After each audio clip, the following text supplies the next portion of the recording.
Welcome to Boxing Fans Talk TV. I'm your host, TDT. You can refer to me as Miss T. Y'all see the thumbnail? Uh-oh. Shakur Stevenson versus Isaac Cruz. Sound like they about to link up in that ring. And I just wondered about a couple of things. But you know how we do over here. I'm going to get into that and much more. But y'all know the drill. First, let's turn to.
Hey, welcome back to Boxing Fans Talk TV. I'm your host, TDT. You can refer to me as Miss T or just plain old TT. Hey, I see some of you guys coming in, but y'all know what I do at the top of my hour. We do a water check. Even though we in the throes of winter, we still got to drink our water, don't we? Here at Boxing Fans Talk TV, I advocate for everybody to drink at least 100 ounces of water. Hey, you can even, if you're an adult, you should be able to drink 128, which is a gallon, 128 ounces. But we know that a lot of people are not into water. They just can't bring themselves around to doing it. They got to have their coffee, their hottie toddy, their beer. How y'all say it? Beer. You got to have your beer at night or whatever it is. You drink your soda water or whatever. But hey, I'm telling you, the water is a life sustainer and it's going to do your body good. Get in the habit of drinking water, whether it's room temperature or it's cold. I prefer mine's cold. You know, at Boxing Fans Talk TV, we advocate for people to put a little refrigerator, little teeny mini fridge. I don't even want to say, I'm going to take that back. Not a refrigerator, but a mini fridge in your room. It can be the size of a cube or waist high, 36 inches. Keep some refreshments in it. And look, I wouldn't even advocate that if I thought it's going to break the bank when it comes to your electric bill. Because you know how black folks is. We don't be fucking around anything that's going to raise that electric bill. And I'm telling you, I can't even see the difference. So I'm going to just say, if you're not a big water drinker, 2 times a day that you should be drinking water. And we only talking a cup. That's 8 ounces. That's first thing in the morning before your toes hit the ground, before you get in your morning routine. Drink you 8 ounces of water, room temperature or not. Because if you think of the body as an engine and the water is the lube, you need that water to help things move smoothly and efficiently throughout the day. The second time is at night before you go to sleep. Like when you get out the shower or the tub and you throw on your pajamas and you're about to get in the bed, you don't go to sleep right away. You might read a passage in a passage in a book or an article in a magazine, or you look at one or two programs on TV, then you fall asleep, right? And it's at that time when you're reading that passage or looking at that program that you take a swing at the water. You chug that down, 8 ounces. It's gonna help your body for that night and in the morning. And the American Heart Association agrees that drinking water around that time is good for your heart, right? So it's a lot of reads going on at night when you about to go to sleep. You revamping, rebooting, recharging, recreating. You're doing a lot of that at night. And that stuff is work, and it needs water to help things move smoothly and efficiently in a timely manner. And a fun fact is, hey, you know, the average person burns between 900 to 1,000 calories at night in their sleep.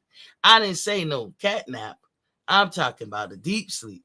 You know what I'm saying? When you go through the different phases of sleep, you will burn about that much. And if you want to equate that to something, you can go balls to wall in the workout in the gym for like an hour and 30 minutes or just an hour, 15 minutes or whatever. And you're going to only burn about 300 calories. So 900 to 1,000 is more, right? So you want to make sure all of that's going down like it's supposed to. Plus, it helps your skin be resilient, helps you with hair growth. I mean, there's so many benefits to drinking water, and the purer the water, the better. Here, I drink spring water every day, every day. And I buy them in 8 ounce bottles because I know myself. If I crack open a 16.9 ounce bottle, I'm going to drink half of it, come back, and probably don't finish it. So I like to finish what I started. So yeah, I do the 8 ounce bottles. And as usual, around this time during the day, I'm at 10 bottles. When I get off here, I'm going to get that 2 extra bottles, and it's going to take me up to about 96 ounces. Like I said, at least 100 ounces a day. Sometimes I feel froggy and I go ahead and try to do, a gallon of water. But don't, they say the formula is half your body weight in ounces of water. I would tell you, don't get froggy, because there is a such thing as overdosing on water. You can OD on some water. And some people, they just don't want to put the science to it the way it should be. I'm not telling you to just do a free for all, just drink water till you're sick of it. But, drink ample amount of water, and a gallon of water for any adult is ample amount. And like I said, at least 100 ounces. So drink your water, winter, spring, summer, or fall. It doesn't matter. You don't have to be hot and sweaty and all that. Anyway, sweat is not an indication of calories burned. It's your body cooling itself. That's all it's an indication of. But I get it. I ain't going to take that from the folks. Anyway, water. Drink your water. Now that we got that out the way, let's do a little housekeeping. Please, in my James Brown voice, please, please, please, please don't go. Look, hit the like, share, and subscribe button. If you've already subscribed, no need to hit that button. You locked in. We got you. But definitely when you come in here, lean on that leasy when you step into my heezy. Basically, hit the damn like button when you step into my square circle. And if you have a comment, leave it.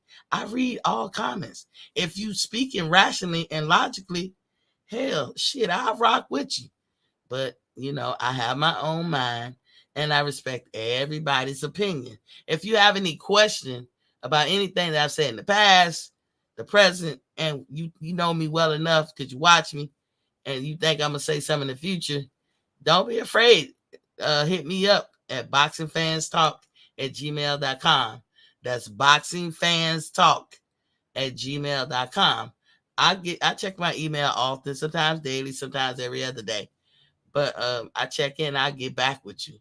But definitely when you're watching me on the replay, go on and hit that, hit that comment section, because I love the feedback. Also, y'all see that lovely thing on the side of the screen with the $ under Boxing Fans Talk TV? That's my Cash App. That's Boxing Fans Talk TV. Don't be afraid to jump on that, cut a jig, do whatever. Get up all in that. Embrace it. Become one with it. Fall in love with it.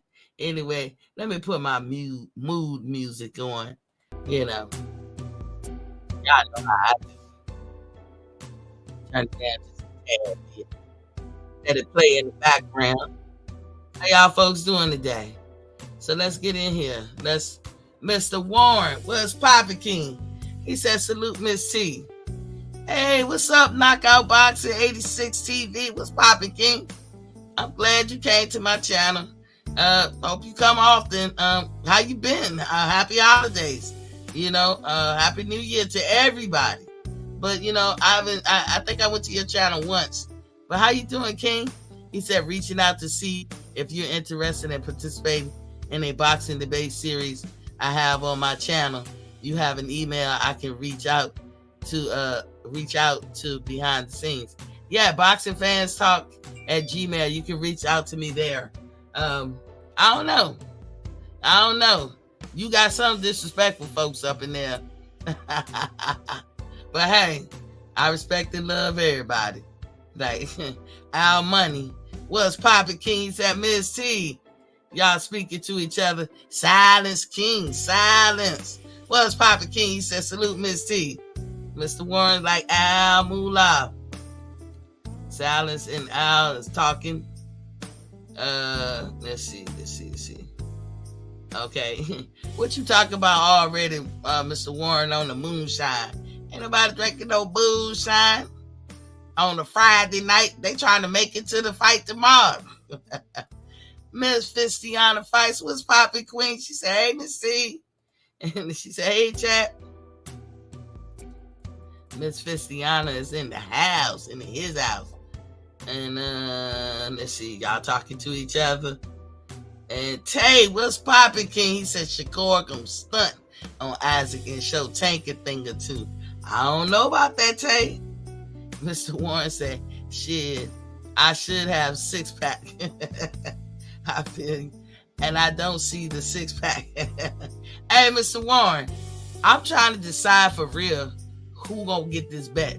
It's looking like ATL winning this bet, Mr. Warren. But it's still, I want it BLK to put out them numbers.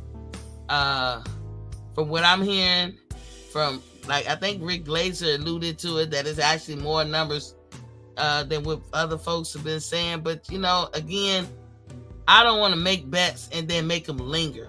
But I don't want to pick a source and then it come back and be wrong, because we can't come back and recorrectify some shit that we already did. Once we do it, the damage is done. It's over with, kaput. We just gotta be better for the next time. So I'm trying to be fair. Activist is in the building. What's Poppy King? Said what's going on, y'all?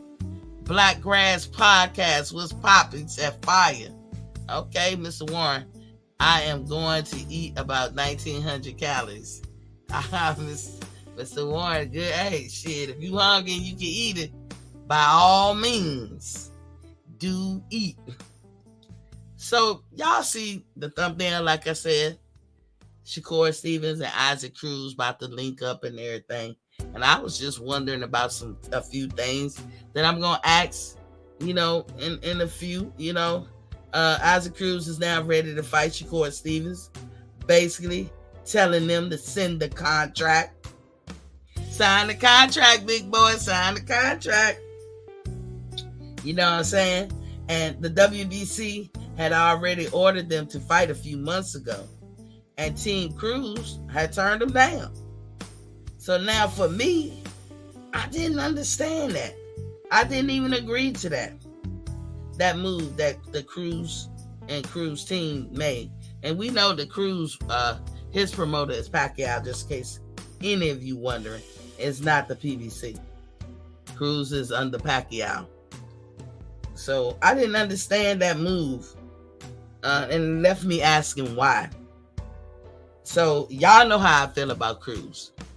In 2021, I was on YouTube hollering about Cruz. Why?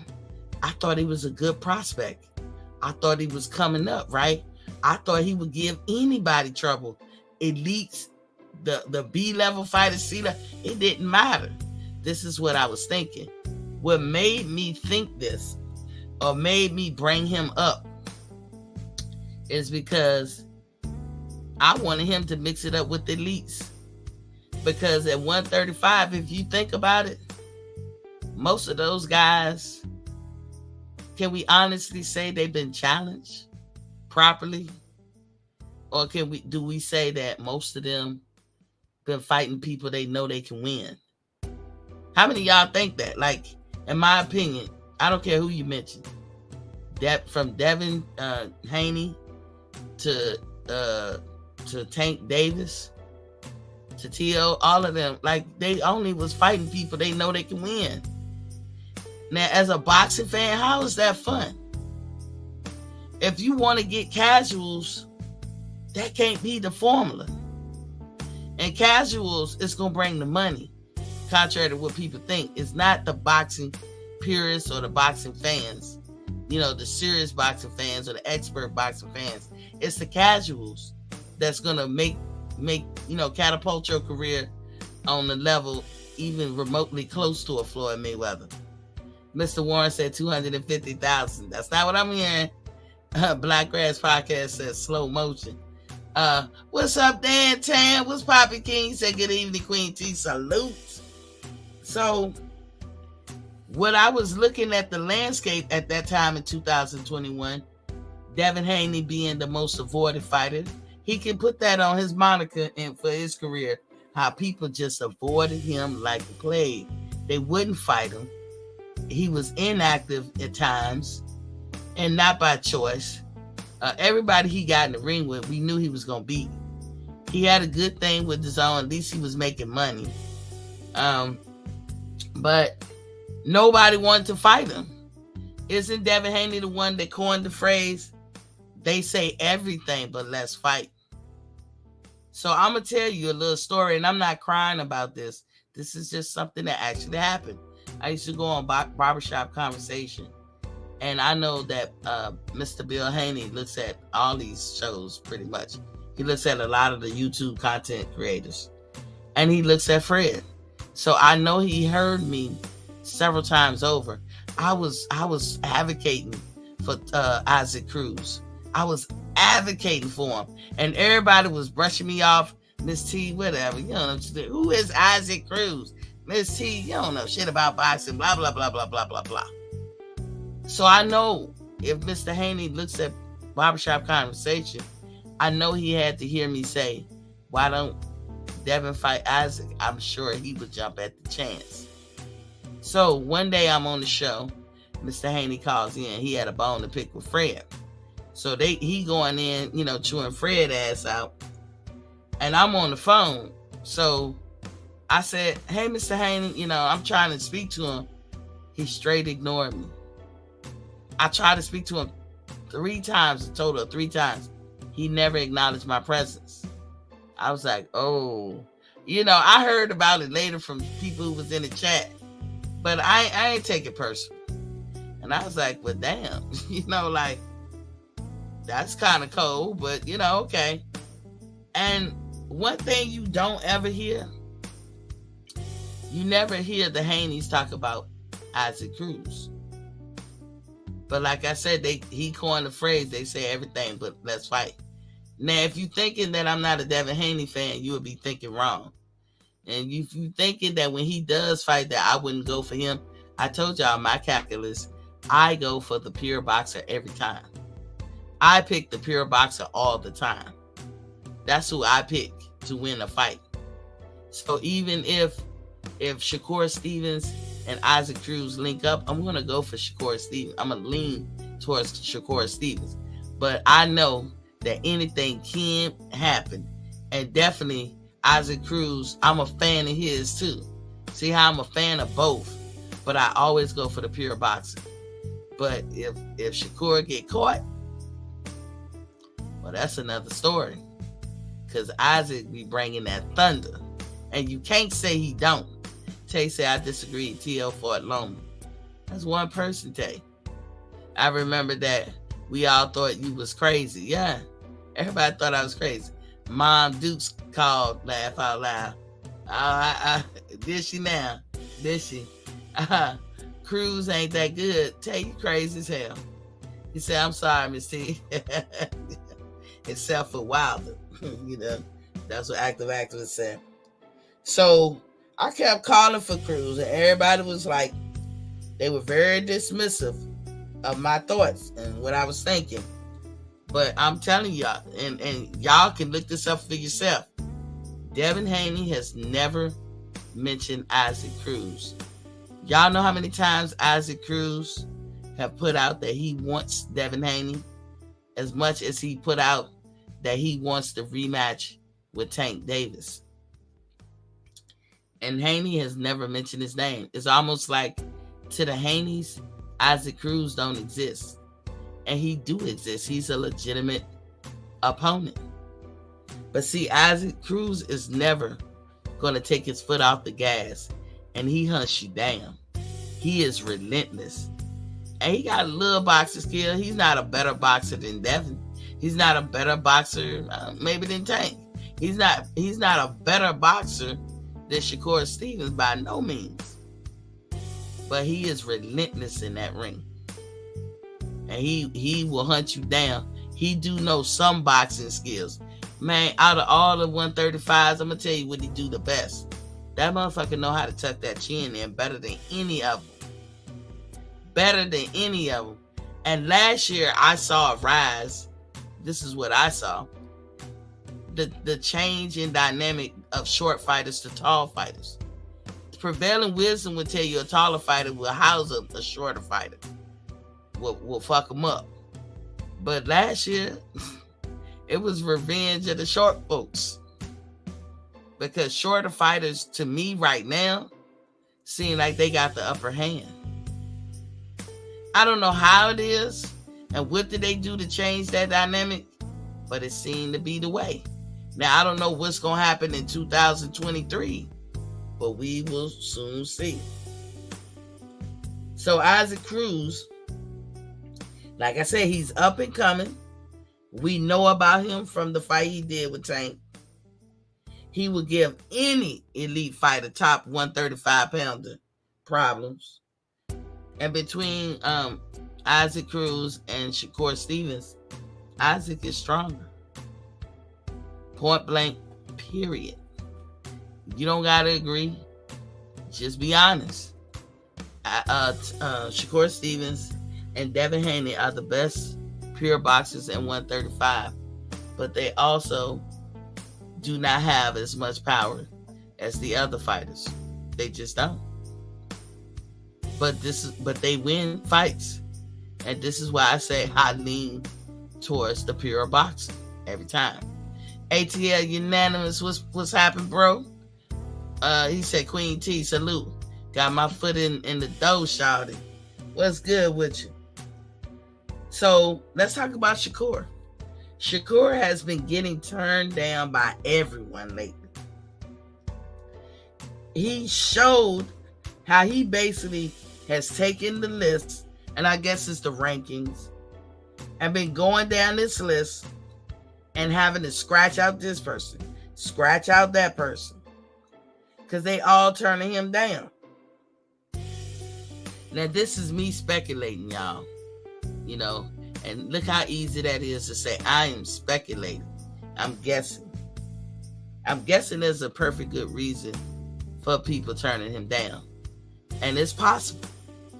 I'm not saying it's a fact, but this is me speculating. Without saying it, because I'm not going to talk about that shit here. But we all look at YouTube. We all know current events and, you know, the people that Shakur sit around himself with. And I'm guessing that a lot of people initially just didn't want to be linked up in any type of business venture with Shakur. That's as far as I'm going to take that one. That's what I was thinking. Because one by one, you would think that somebody who's not considered an elite fighter and not their top four, because they got their top four as Loma, Tank, Devin, and what's the other guy? Ryan. That's their little four kings, right? Anybody else new to the game, relatively coming up in boxing, what you think they gonna do when they get a chance to fight somebody who's considered a name. They gonna jump at the opportunity. The same thing Tank did when he got the opportunity to fight Tank. The same thing that Isaac Cruz did when he got the opportunity to fight Tank. Mind y'all, and I'll repeat it, Isaac Cruz was given 2-week notice. Imagine what that fight could have looked like had he had a full camp. That's why that nigga always keeps saying, I want a rematch. I want a rematch. And Tank gave him his answer right there in the ring. Nah, shawty, it ain't gonna be no rematch. Tank will not rematch Isaac Cruz. Congratulations, ATL. He got 1,000 subs. Congratulations. I wish I had that congratulations type sound effect or something. But congratulations. Y'all go make sure you sub up to ATL Unanimous Boxing Sport if you haven't already. Congratulations, bro. So,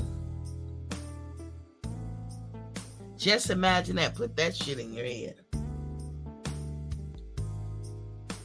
Shakur Stevenson losing his belts,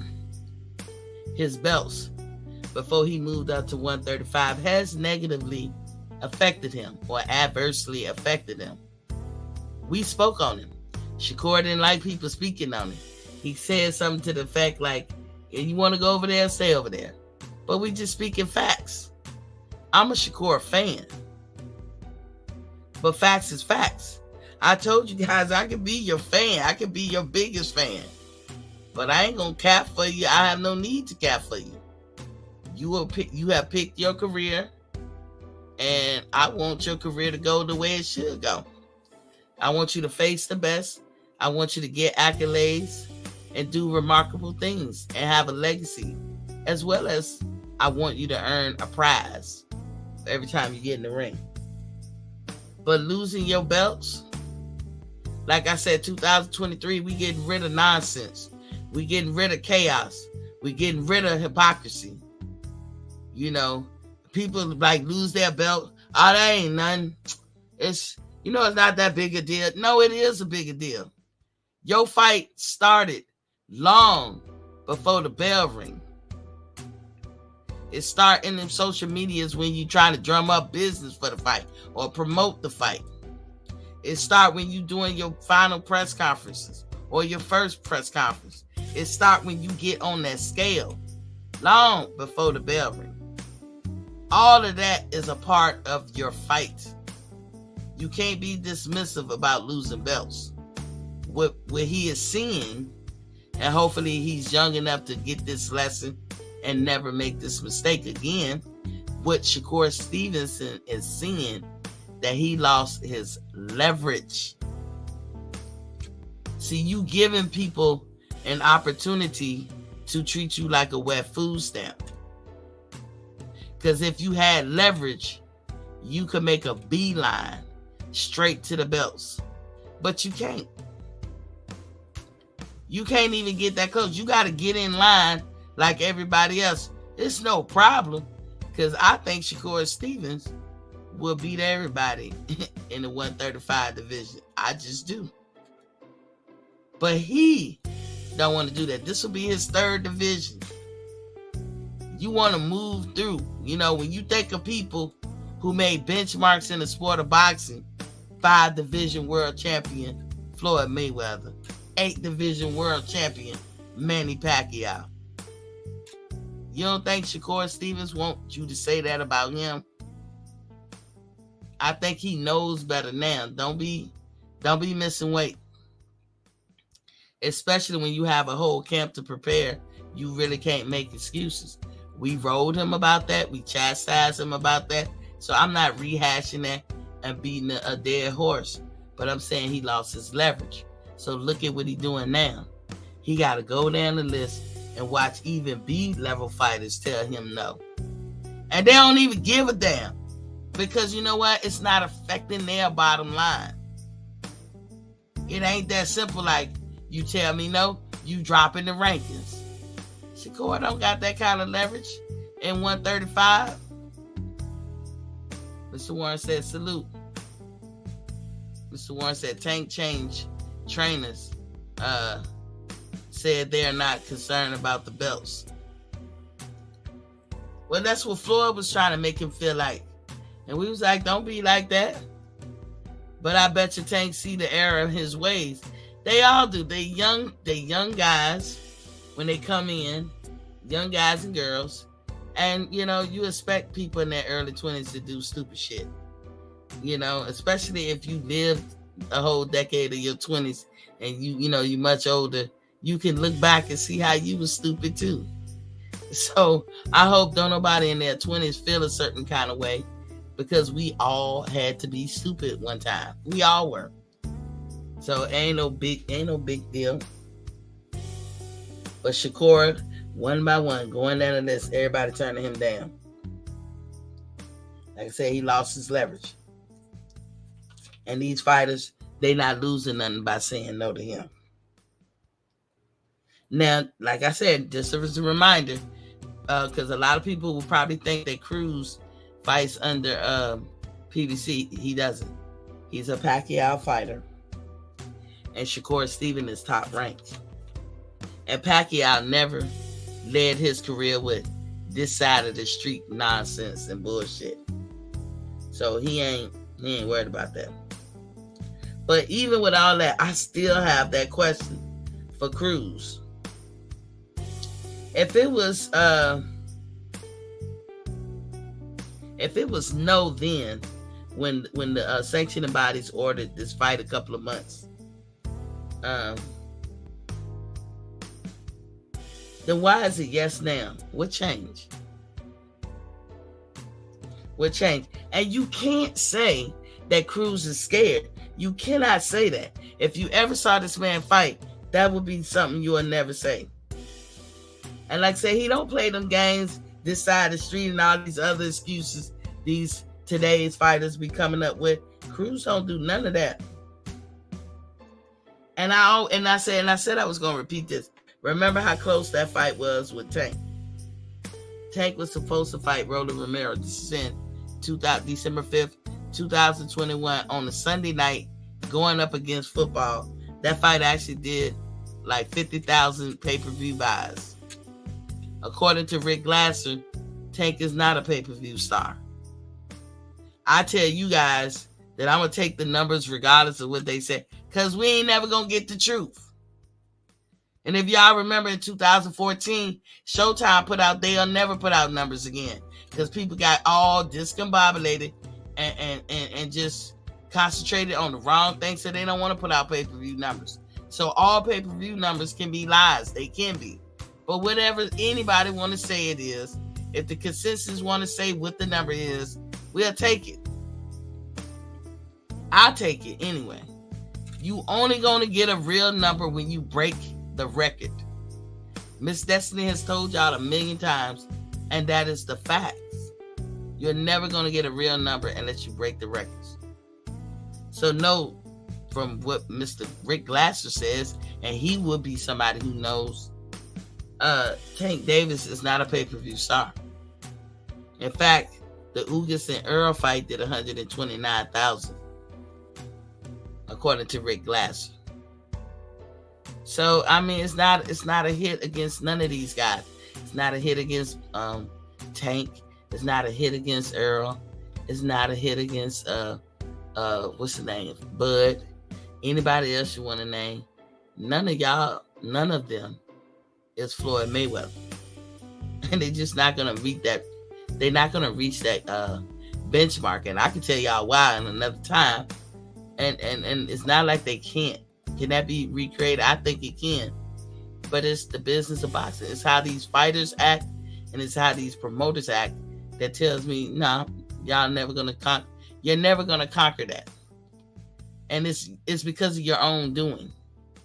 You need casuals to take you to that benchmark. And there's things that certain fighters do and say that prevents that. They destroying their own self. And along with promoters and managers, along with their help. So like I said, imagine that fight between Tank and Isaac Cruz. Had Cruz had more than 2 weeks, had he had a full camp. If he gave Tank trouble like that and he only had 2 weeks to prepare, what you think he could do in 8 weeks? And then think about this, as I was talking about it earlier. Devin Haney won't even mention his name. He act like he don't exist. I find that odd, especially since Isaac Cruz has consistently called out Devin Haney. He has. Y'all can go look it up. Like I said, Devin is a pure boxer. Shakur is a pure boxer. So why would Cruz and his team say they wasn't interested in a fight with Shakur because he's a runner? And when you hear shit like that, translation, he is a pure boxer with great legs, speed, southpaw, etc. All his abilities. That's what they made it sound like. But I think it's something else.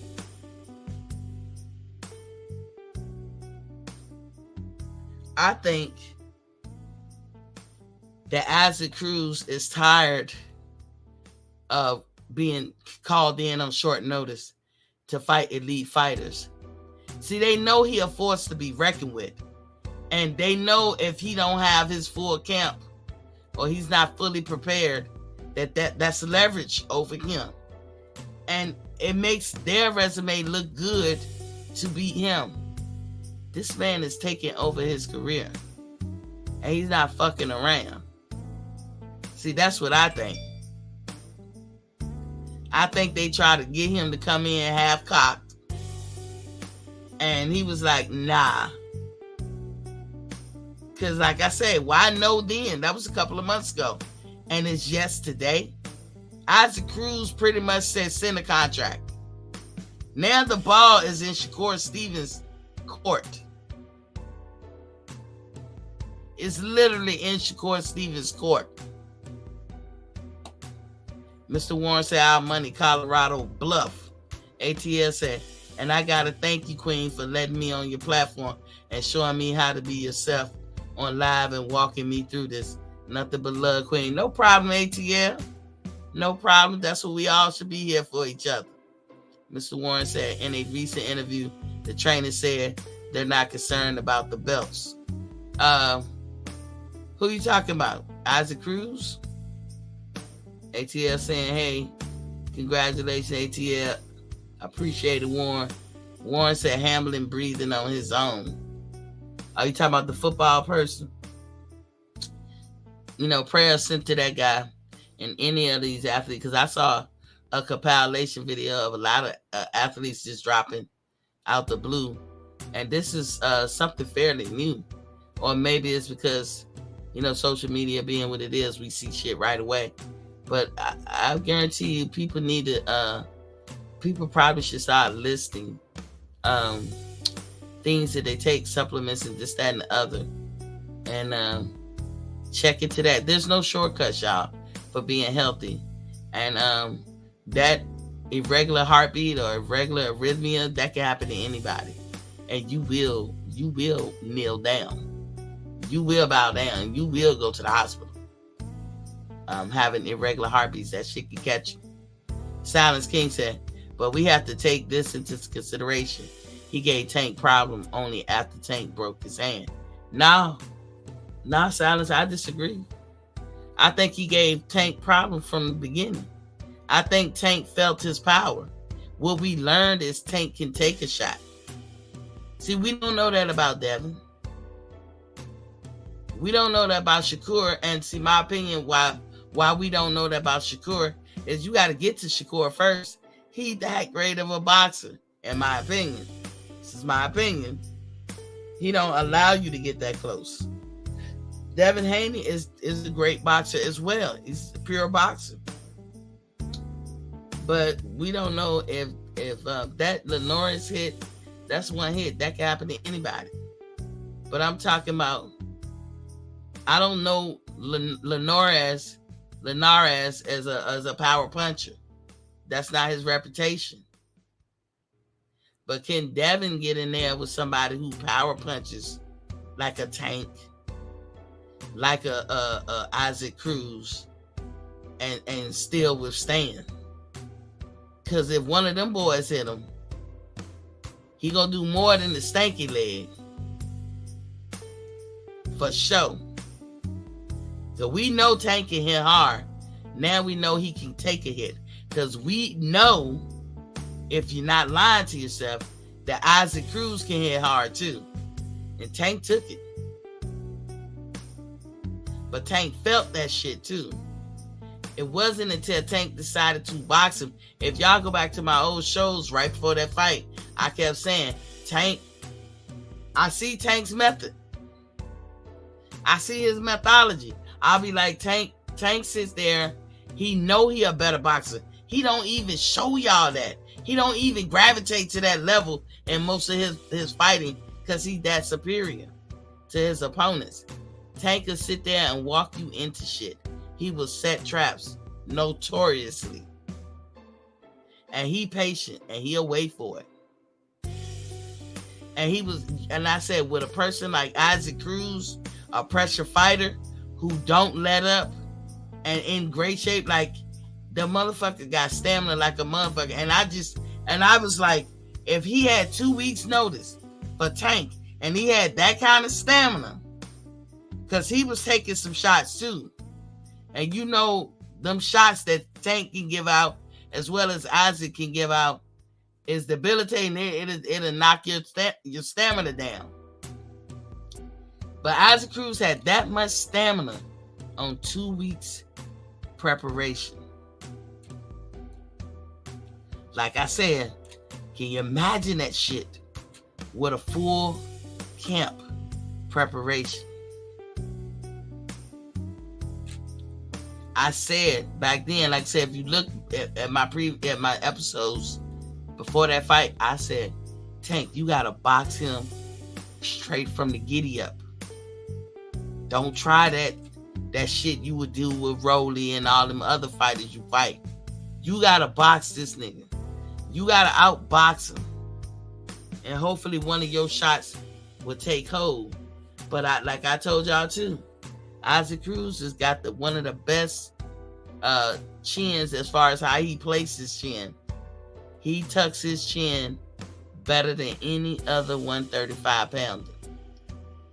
And anybody who knows boxing know the more you tuck your chin in, the better off you'll be when them shots come. It's when your chin up slightly or up high like Ryan do. You're going night-night. Mr. Warren said Tank Davis. Oh, I totally agree. Isaac is a good boxer, but as tough as he is, before Tank broke his hand, it looked like it was going to be a stoppage. I didn't see that though. I didn't see that silence. He said, yeah, that was impressive for 2 weeks notice. Tank know that too. Cause did you see Tank's expression? He didn't know how that shit was gonna go. Even he didn't know how that shit was gonna go. He showed doubt. Thank God it went to his favor. Like, I wouldn't have been mad at a decision either way. I wouldn't have been mad if they gave it to Cruz. I wouldn't have been mad if it was a draw, first and foremost.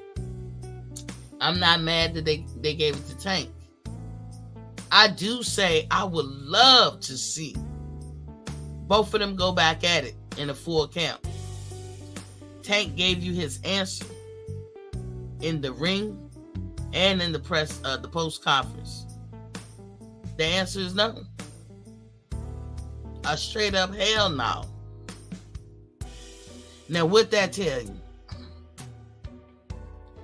It ain't, we got to get out this thing where we thinking these fighters hate people so much or they discuss it with people so much. They be like, no, I just don't want to fight it. Stop being emotional. I'm saying that to the fighters. And we need to stop caking for them, letting them or giving them an avenue to be emotional. Al Money said FSZB. Silas King said Tank looked shook because Isaac took punches that would have slept most. Indeed, we agree there. He showed did. The head, the stomach, and he hurt Tank to the stomach a couple of times. He buckled Tank knees a couple of times. That's why I say I wouldn't be mad at the decision going either way. Them two are some, either one of them gonna be a force to be reckoned with. I want to put Isaac Cruz up there as an elite fighter. That was his coming out party. Isaac Cruz, not that we should matter or count their money, but it does matter when you got a fighter like Isaac Cruz that's used to making $40,000, $50,000 a fight, and he out the blue fights Tank, and his pay was about $600,000+. You know what that did to him and his family? This dude ain't fucking around. Did y'all see the shoulder programming leading up to the fight? His wife in the house cooking a meal. She got on a fucking coat. It's cold in the house. Well, you battle dress in your fucking house. What that tell y'all? Miss T, my bad. That's my baby boy. Who, Tank? I say, make the fight. I don't know what y'all think. They should make the fight, right? Isaac Cruz and Shakur Stevenson. Make that fight. Time is of the essence. If we learn anything, age is undefeated. Time waits for no one. A lot can happen between here and there. Learn from Errol Spence's mistakes. He done been thrown from a car. He had the eye injury. And now he done had another accident. Which I think at this point, y'all, I done seen him doing the beach action. And he about 200 pounds. And he had his leg injury. Okay. Starting to seem like Cap to me. But okay, that's what he want to call it. That's what we'll roll with. Make it a whole 135 division card. Let's see if PBC fighters and managers and spokesmen keep that same energy. That this narrative of, all the welterweights at PBC, you made a bad business move. You made a bad decision by going elsewhere, going to Top Rank, because everybody over here at PBC. Well, can't we say that about Frank Warren? That's not Miss T wanting to say it.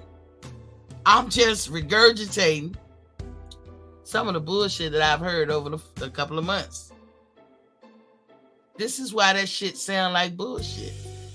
Frank Martin has a right to pick whatever promotional company he want to get with. He's with Earl, and he rolls with PBC. But Frank Martin also knows, and Errol Spence knows, and PBC knows that Top Rank got the 135 division on lock. Let us use their narrative. Frank Martin on the wrong side of the street. You see how silly that sounds? I can't even regurgitate that with a straight face because it's silly. Frank Martin has the right to be where he want to be.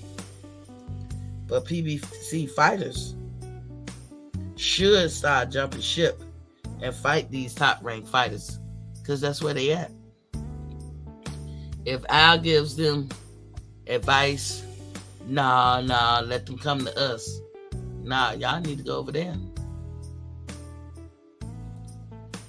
Silence King said, we have to remember, PBC don't like risk, and their star fighters, they will make any excuse not to fight. Yeah, that's true, Silence King. I believe you with that. Al Money said, my baby boy over here typing. I didn't try to write that FSB message. Oh, Tank is not my baby boy. My bag. My bag, Al Money. He said he trying to get his type on. He said, let me talk, Miss T. Let me talk. Let Let me learn you a couple of things. All right, baby boy, we listening. Baby boy was on that typewriter like, let me learn you something.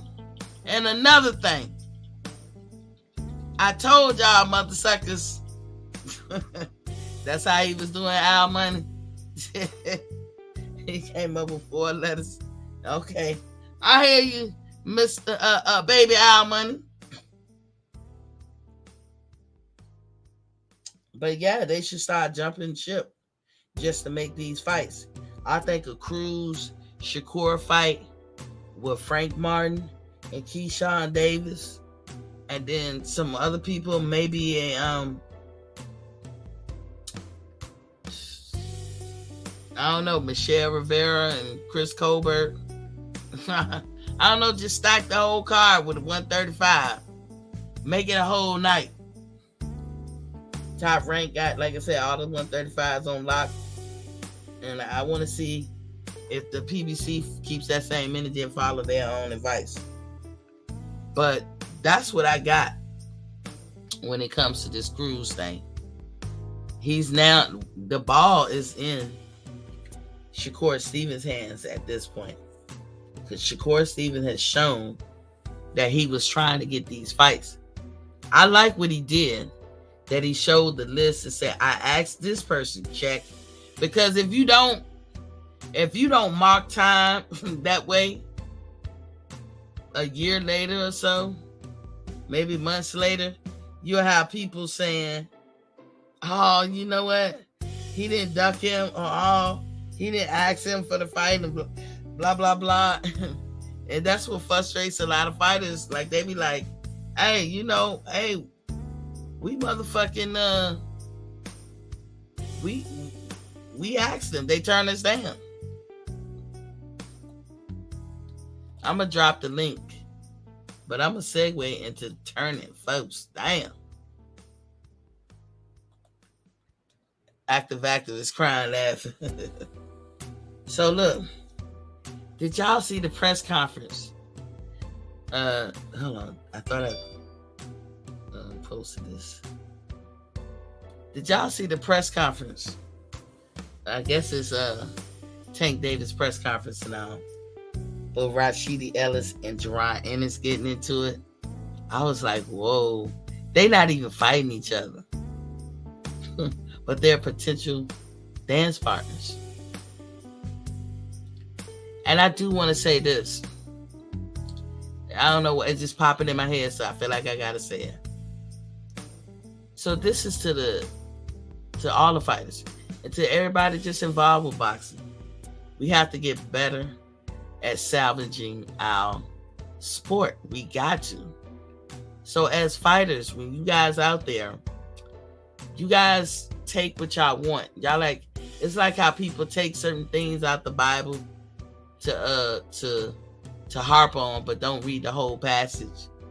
Y'all doing that with certain examples of boxing, like a Floyd Mayweather. Unless you're gonna copy him from head to toe, like everything he did in his career, then you might as well stop. You're gonna fail. You're gonna fall short of what you're trying to do.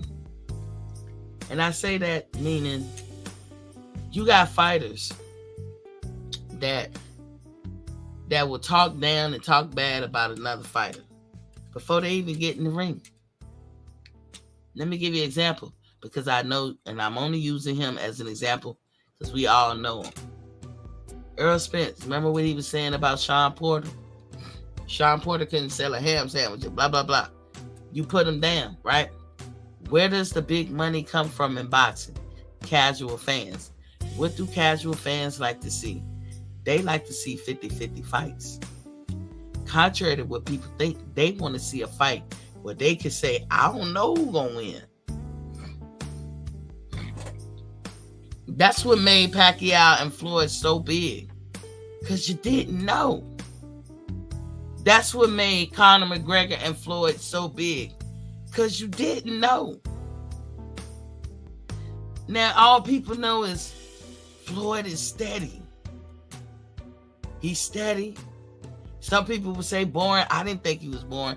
a real boxing fan or got expertise in boxing, we would never say Floyd is boring, because we can see the science going down. You can see him displacing his weight. You can see all that shit. You know what I'm saying? And so it was interesting.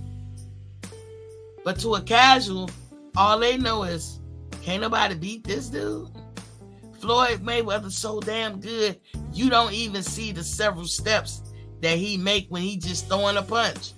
It's several steps to throwing a punch properly. A lot of people don't realize that. It ain't as smooth sailing as these boxers make it look. It's step, then throw a punch, then, you know, it's, you got to position your body a certain way. It's a process.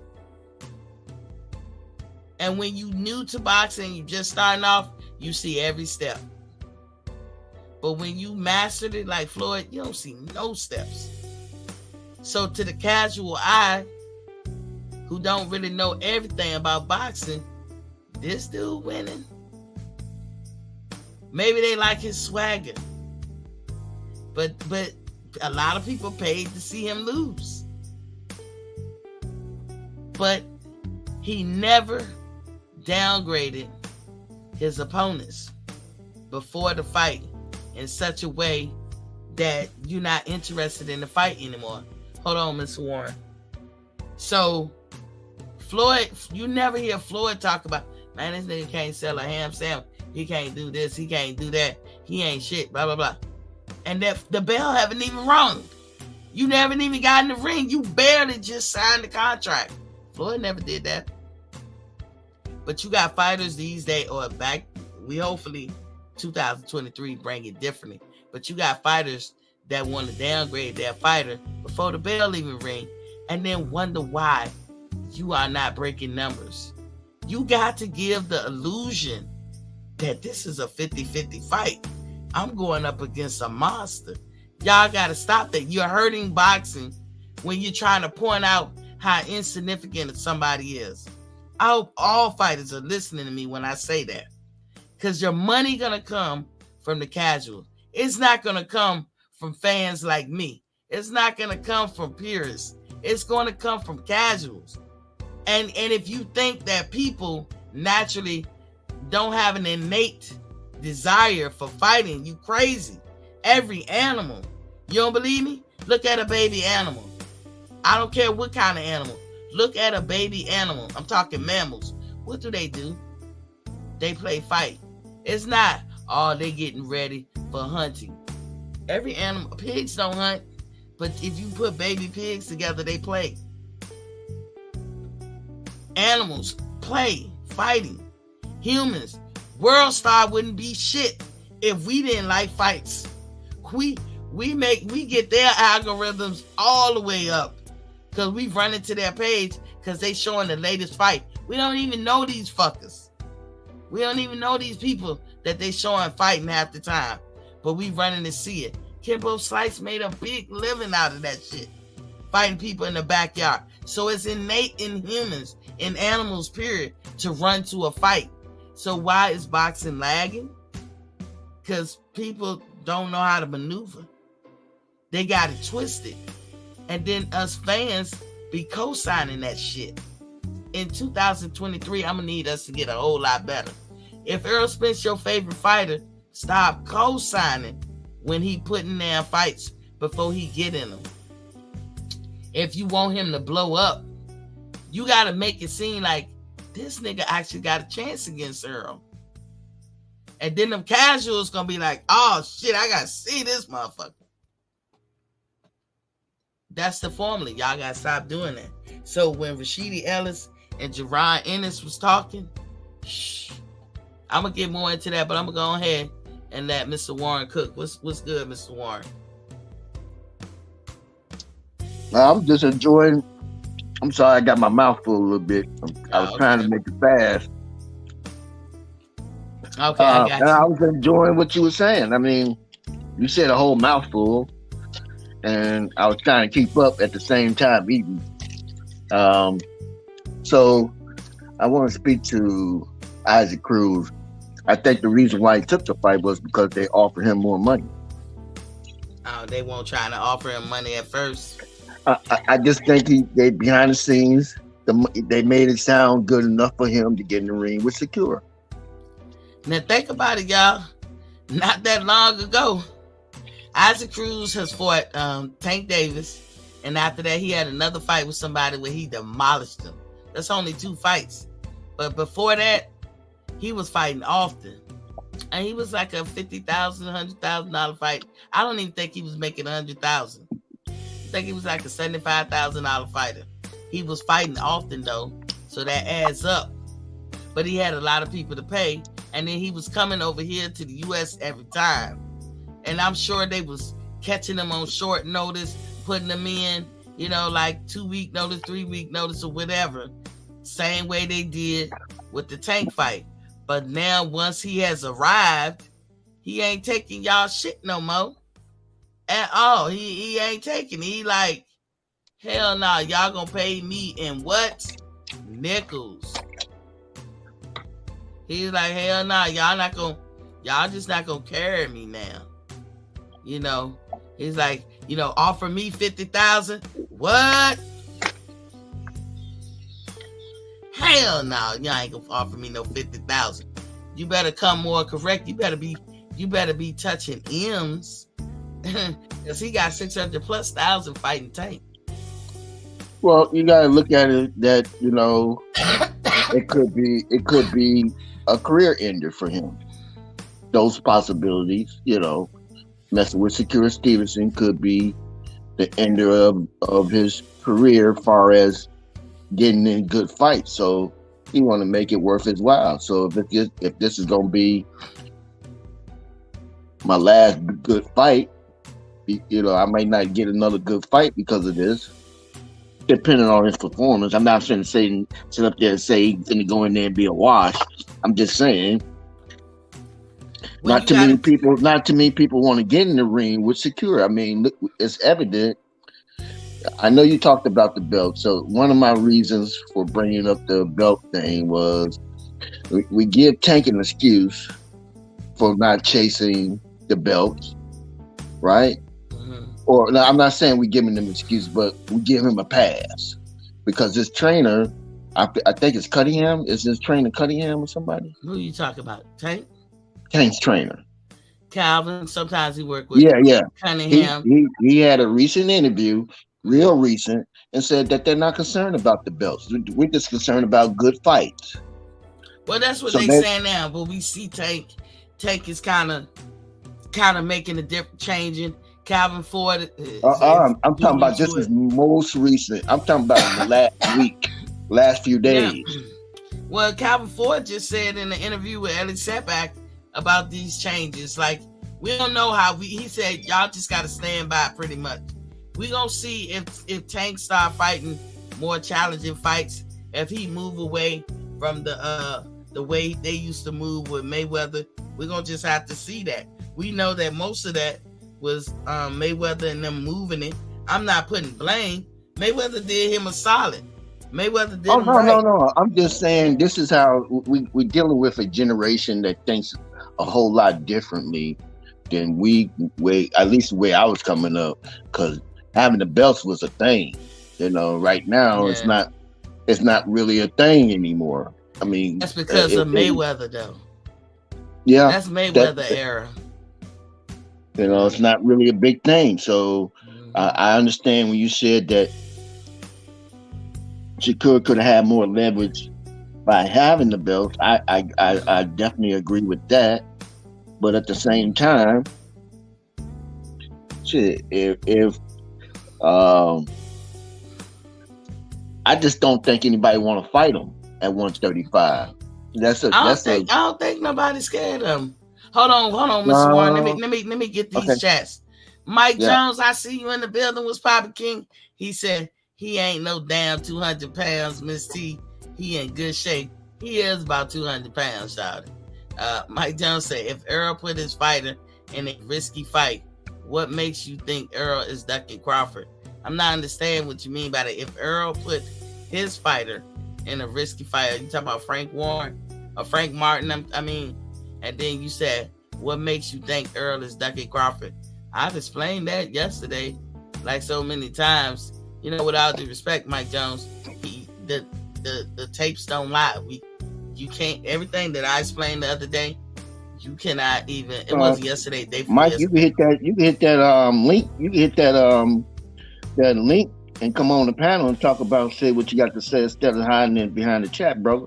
I don't think you welcome. No, Mr. Warren, I don't think he hiding. I think he's genuinely an Earl fan, but he not seeing, like, I think a lot of the Earl fans do not either hold him accountable or do not want to count some of the stuff that he has said and did. Like, when he tells Crawford to go get a belt before Crawford even fought Jeff Horn, that tells me that there was some desire expressed to fight you. So when your fans, when Earl fans say Crawford never went at Earl, he was going at Keith, then why would Earl say what he said? When Earl say, I'm gonna clean up my side of the street first, why don't I take the easy route? A lot of things that he has said and done leads up to me saying, yeah, he ducking. So that's why I said it, and I spell it out, Mike Jones. You more than welcome to come on the panel. You are. But Mr. Warren and Mr. Warren know, but Mr. Warren, the hell of a debater. Hey, look, we respect everybody's opinions here. Mike Jones. Oh yeah, again, let me say this: I got Earl beating everybody except Bud at 147. That's just my take on it. Yeah. I just got it like that. I just don't see Earl I don't see Earl beating Bud. That's all. Me too. So Mike Jones said Keyshawn is ducking Kid Austin. I don't know. How is that? Why do you say that? I don't know. I mean, like, technically, I haven't seen Kid Austin fight. I think Kid Austin just started getting on the radar of some people, but Kid, I don't. I have never seen a Kid Austin fight, but I heard Kid about Austin him. Kid Austin is not that. He's a good fighter, but I'm pretty sure Keyshawn is not ducking him. That's for sure. Yeah. Well, Keyshawn, Frank Martin, Kid Austin, all of them need to mix it up. The activists say aficionados. Silence King say they adjustment were crazy sometimes, just small adjustments to create distance. Mike Jones said Tank Ben knew he was fighting Isaac Cruz. The Rolly was AC. I guess he meant all cap. No, he didn't. Ben knew. He didn't. We didn't. Ben know. Like, I don't even know how to say it. We didn't know ahead of time. We did not know. And I don't know how early that Tank knew, but I can tell you that Isaac Cruz only had 2 weeks to prepare, so maybe they didn't know neither. But I can also tell y'all this, as a Devin Haney fan, I'm saying this. Devin Haney has never, to my knowledge, mentioned Isaac Cruz's name, but Isaac Cruz has mentioned Devin Haney's name many a times over. So if he say, if their excuse was when they first ordered the fight with Shakur Stevenson a couple of months ago, and Isaac Cruz team said, nah, we don't want it because he's just a runner. And I said, translation, he's a pure boxer. He got great legs. He's a southpaw. He can do a whole lot of stuff. That's what runner means. And then I said, well, shit, a couple of months ago, Isaac Cruz and team, you guys said y'all didn't want the fight. Now y'all say you see him out there. I'm putting my stank on it. Basically, you see him talking his shit, and you like, all right, send a motherfucking contract. That's how y'all saying it now, right? But what changed? What changed? If he was a runner then, he's a runner now. But you know what I think? I think if he'd have said yes, they'd have caught him slipping. And I think Isaac Cruz feel like he's above this catching him with 2 weeks and 3 weeks notice. You gonna get him a whole training camp. Al Money said Gamboa was the other fight. DJ is in the building. What's up, bro? That's my brother right there. Salute Miss T. He said Pitbull Cruz already moved like he don't want no smoke. I beg to differ, DJ. General Big Fish. Well, it's Poppy King. He said, Boss T, So, a.k.a. Miss Monk. Laugh out loud. What's up, sis? And then so DJ said, Kid Austin. Wait a minute, Miss Warren. DJ said, Kid Austin, clout chasing. Oh, you think so? General Big Fish and y'all shouting at each other. Black Grass Podcast said, Kid Austin is the next one up. That would be a great fight with Martin. And Al Money said, Big Fish, I'm a brewing for a couple of years. Okay. All right, Mr. Warren, go ahead. okay, so first let me finish with Shakur. Again, I think that they upped the ante for Al Cruz not to turn down, because it's been hard for Shakur to get a fight at 135. Everybody called out was having some other stuff. You know, we know that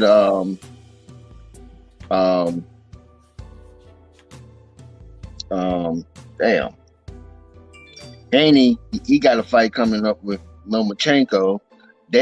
Tank got a fight already. All the other fighters was like, they didn't really want any smoke with him. And I think that they offered Pitbull more money to fight, which I can understand too. You know, that would be the best way to handle that. Let me offer you some more money to get in the ring. And I'm thinking that's what happened behind the scenes, because he was adamant that they didn't want to fight him. Yeah, I don't think Isaac Cruz is scared of nobody, y'all. I just don't see it. I'm not saying none of that. I'm just saying that they said out of their mouth, we don't want that fight. And now they saying they do. Right. And I think because they went back to the table, went back to him and said, you know, what will it take for you to get in the ring? And they negotiated with that. So do you think that's a good move or a bad move? Because it's fights that been done that way, where you put a little bit more money on the table or guarantee or whatever. You know, you make deals that people can't. I mean, even I forget the guy's name that's beyond. You mentioned his name. That he's a mediator that goes around, and he's a matchmaker. He be on Rick New Media Fox. Laser, he said that be ways that you can entice fighters to take on a fight. But when I say a good thing, like, okay, I think it's a good thing. Hold on. I think going forward that any fighter should do that. They should do that, because if it was about the money, that's your speculation. If it was if it was about the money. If it's about the money, then hey, yeah, you should sit back and be like, I don't gotta take this shit. You know, if I make $600,000, I'm not gonna turn around and take no fight for $200,000. I gotta either stay at 600. If you want to cap me there, so be it. But I'm moving up. And if it was about the money, then if they went behind the scenes and did that. But I also think that they was trying to catch him off guard. I think he wasn't ready. That too could be possible. And I think Isaac Cruz ain't doing those type fights no more. That could be true too. I'm just giving another perspective on right. What I thought it might be is that, they came back to him and put a little bit more bread on the table so he could feed his family and so he could feel good, because, he haven't fought since in about 8 months, maybe? I don't know. He recently had a fight not that long ago. Let me see. He fought Tank, and then he fought again. I know he fought once in 2022. He might have fought twice. I don't know. It might be 8 months, Mr. Warren. ATL, what's popping with you? What you got to say about it? What's going on, Queen? I just jumped in. I was on the phone. Oh, okay. Congratulations for real. With your 1,000. Yes, sir. Congratulations, brother. Appreciate it. One love. Appreciate it. As far as, and when I look at film on Kid Austin, I think he got a little bit ways to go now. If you want to get in there and fight these guys, that's fine. But Keyshawn Davis, I know Keyshawn is above him on all the fights that I watched. The Kid Austin is night and day right now. I'm not saying he won't get there. I just don't think at this point he's ready. He only had 8 fights so far. Yeah, I don't know how many. I've never seen him fight, but he definitely got me interested. I want to see him fight. And the guys that he was fighting against, wasn't to me all that polished themselves. I mean, I'm not saying that any boxer, any fighter could have a fighter's chance. Don't get me wrong. I just don't think. I think he still got some more to go before he get in there. And if you're talking about he gonna beat Keyshawn is ducking him, I don't see that at all. I don't see Keyshawn ducking. Right now, I don't call Frank Martin the duck. I don't call Keyshawn the duck. I don't call who else? A better fighter. Right, a better fight with Keyshawn. To me, a better matchup would be Martin and Keyshawn. I would love to see that fight.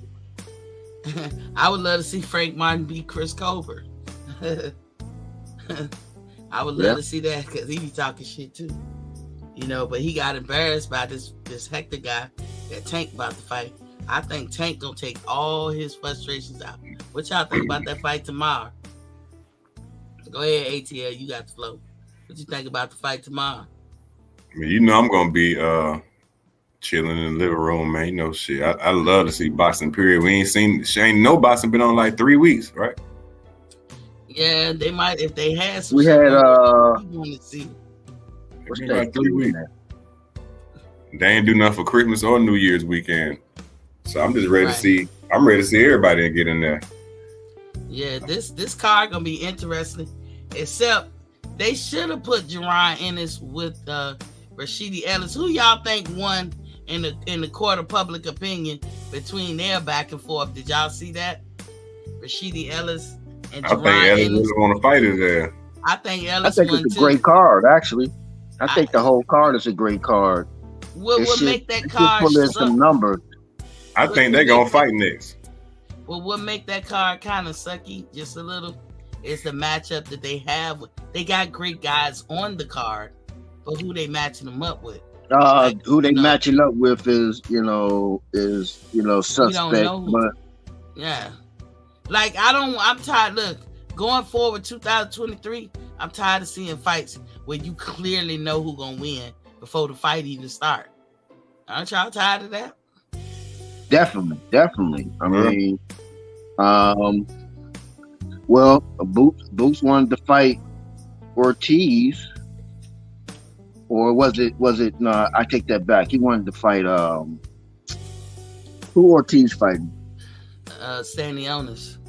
He wanted to fight Stanionis, and they went a different route, and then Boots went a different route. So, it is what it is. You got to get in some work. So, whoever wanted to face Boots, Boots and Ortiz was ranked in the WBO. They could have went after I don't know how realistic. Yeah, Terrence Crawford. I don't know how realistic it would have been, but they didn't. They had that option, but they went Earl Spence way. Yeah. It seems like they leaning more towards Earl Spence, so they must see some type of advantage there in some kind of way, or just the fact that they get a better guarantee of money. Whatever the case is, they chose to go that direction. Yeah, they not picking to go the Terrence route. Not saying they scared. They just not picking to go that route. But Rashidi, they haven't, whatever reason, they just chose that route. So, look. That back and forth, Rashidi Ellis is not even fighting Boots Ennis, and him and Boots Ennis had a back and forth in an opinion, a court of public opinion. I really believe Ellis showed out Jerron. Now, this is what I mean by You got to be your own advocate. There's a way to bring casuals. You just gotta, if you big yourself up, think about in normal life. You know, hey, ATL, you making noise. Think about in normal life. When you are shining and you doing great, and everybody's like giving you praises and shit, and they elevating you, it's always somebody somewhere ready to knock you off your perch, right? That's in normal life in all aspects of life. So when I'm saying to the fighters, they got to become better advocates of themselves. You don't have to put down somebody else, stand on their neck to become a better advocate for yourself. If you got to come off a little conceited and big yourself up, and guess what? You're going to have plenty of people that want to knock you down. And people will pay to see people knock you off your porch or perch. They will pay to see that shit. And that's how you're going to bring them casuals in. Because the money is with the casuals. It's not too many fighters that have that second part, that charisma part of it. And it takes somebody like Muhammad Ali or Floyd Mayweather or Hector Camacho, you know, or it takes putting two good fights together like a Larry Holmes and Sugar Ray Leonard to bring out a lot of other casuals. But like when you have a Bruce Ennis and this other guy, I mean, he's under the undercard, but you know, I'm more interested in seeing Anthony Peterson than I am Boots. Yeah, look, Al Money said y'all paying or streaming. He said he rock with him, but he's streaming. I hear you, King. Quentin Bradley is in the building. He said, Miss T, what's up, Quentin? What's up, bro? And then Al Money said, Quentin, what's up, fam? But look, this is what I'm saying. That is not hard, Mr. Warren. You could actually do this scientifically. You could like say, okay, 10 minutes out my day, I'm gonna spend that time bigging me up, doing something to just promote myself, just so you know, and do it every day. Don't worry about who looking at you. Maybe that one day you do it, one or two people look. Eventually, just keep doing it. Somebody gonna be like, man, can somebody shut this motherfucker up right here? Blah blah blah blah blah. And people gonna come, you know, pay to see somebody shut you down. They will, but you gotta advocate for yourself. This is what the fighters need to do. Now, either they can wait on their promoter / manager, and if they don't do it, because these promoters and / managers these days, they do not do a lot of shoulder programming. They do not promote like the word says. Promote the fighter, advocate for them, put them in the public's eye. Yeah, back when it was Don King, and Don King can promote a boxer even if he didn't promote himself. Don King can promote a fight and talk that shit. He just had that gift. There's just more boxers and more things that I guess these promoters are doing now. So some of the promotion takes a back seat to promoting a fighter unless you're really special. You know, if you're really special, you standing out. So then they probably would make that investment. It's But we as the fans, as us, the content creators and all that, we gotta help push them along. Like hold their feet to the fire. Stop letting them be in the business of put down and let them be in the business of advocating for themselves. Quentin, you on the panel. What's popping, King? What you got to say about it? You got the floor. What's good with it, Miss T? What's good with it, everybody? What's good, Q? Happy New Year, brother. Man. Yeah, Happy New Year, so all y'all, man. Yeah. Man, look here, man. This propaganda, man, about they choosing to go the Spence route instead of the Bud route. Y'all know the real reason why. They think it's more money that way than the other way. I think you mentioned that. Hold on, Mr. Warren, like you got the flow. What you mean? What you mean, Q? But you know what, Miss T? Mm-hmm. I think all of them cloud chasing. Cause watch this. Boots know he ain't finna fight Fence next. Oh, He you know really who like his that? next fight gonna be. Who is The gonna next be? fight. Watch this here. After this fight, He gonna fight Rashidi. he gonna fight Rashidi, man. You know what I'm saying? He Y'all gonna think fight so? Rashidi. Why you think he fighting a Yep. IBF eliminator? Yep. I heard that They too. they Well, they setting the stage up for them. I heard that too today. hold up. Q, go ahead and pontificate. Like you think because of that report they had back and forth that's the stage they set. Yeah, they trying to set the stage. I'm telling you, Boots is fighting for an intern belt. Rashidi's in a title eliminated for the same IBF. Yeah. It's gonna be next. Boots can holler all that shit he want. He not gonna get the big fish next, man. I don't give a damn when the big fish fight after 120 days. He not gonna be next. I can't even argue because the big fish could be at 154. So, Mr. Warren, you agree with Q? Yeah, I agree with what he said. That could be factual. It still remains to be seen, but that is a point of view. I mean, since Rashidi came on the scene, that could be indication that he's next. I don't know. I mean, it's two things out there right now. It's two things out there. So you have this requirement at 120 days, and then you have Rashidi. So I don't know what Earl. I mean, I'm not sure which direction it's going to happen, or what's going to happen. But look, IBF said that you have 120 days, and I'm not sure whether it's if it's from the day after Boots fight, or I would think it'd be more after Boots fight than it would be at the Earl fight, because we really don't know when Earl's fighting, because he still said. I think the last thing I got is he comes back in April.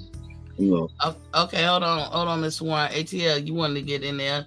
What you got to say? No, I was saying the same thing Q said. I seen the weigh-in earlier, and when the announcer said the eliminator for the same thing that Boots, you know what I'm saying, and them going through, I was like, okay, I put two and two together too, just like Q did.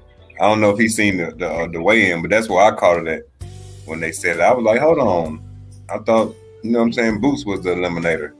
But they said Rashidi Ellis and the other dude he fighting is the eliminator too for the same shit. Like, you know what? I can't even argue with y'all on that one.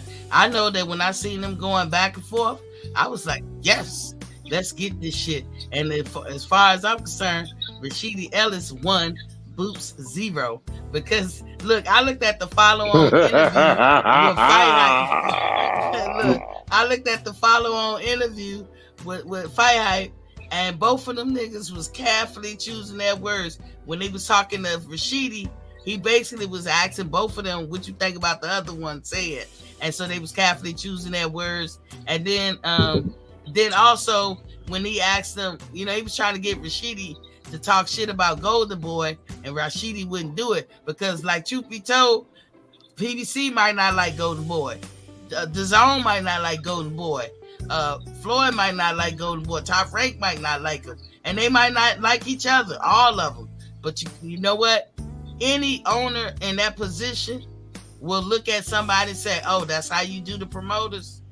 They gonna judge you by that. So Rashidi was like, he was treading carefully, not to say stuff, and he kept giving the I don't know answers. Rashidi, you got to get better.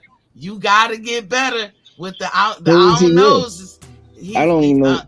I think he not with Golden Boy. I don't know who he with right now, but he's not Anybody with Golden BBC. Boy. He with BBC right now. So he choosing. Well, that's an easy fight to make. Hold on, Warren. He choosing his words carefully, not necessarily, Mr. Warren, because we don't know what's gonna happen to Showtime. I'm willing to sit back and let that shit play out. Yeah, if PBC got Showtime until they don't. And we're going to see what happened to Showtime real soon here. So when Showtime go by the wayside, PBC going to have to find them a network. But Boots got a contract with Showtime. and Showtime And is so not they in the boxing game no more, according to what their bosses say. It ain't what Miss T said. that still remains to be seen. But Yeah. I I mean, mean, at this according to point, what they saying, that's the way it's going. I You're mean, right. We got to see. So I mean, Tank Davis was Showtime. He got a contract with Showtime. He's supposed to have a fight coming up later on with But again, hopefully with Ryan Garcia. We don't that contract. I mean, they said it's done, but it's out there that they haven't signed the contract yet. So, but I mean, he's still with Showtime right now. So you would think that they would want to at least get their contracts square. I mean, you don't want to have to pay out for breach of contract either, you know. But how many times I gotta show that schedule where Showtime don't even have a damn no fight cards. Showtime got one coming up. This is Showtime. Okay. This is primary Showtime. I think I do you like I did Reginald yesterday, Mr. Warren. I gotta do you like I did. So that's not on Showtime. I guess that's what I'm asking then. No, I'm not saying it's not on Showtime. I'm gonna tell you guys every time y'all seen my shows.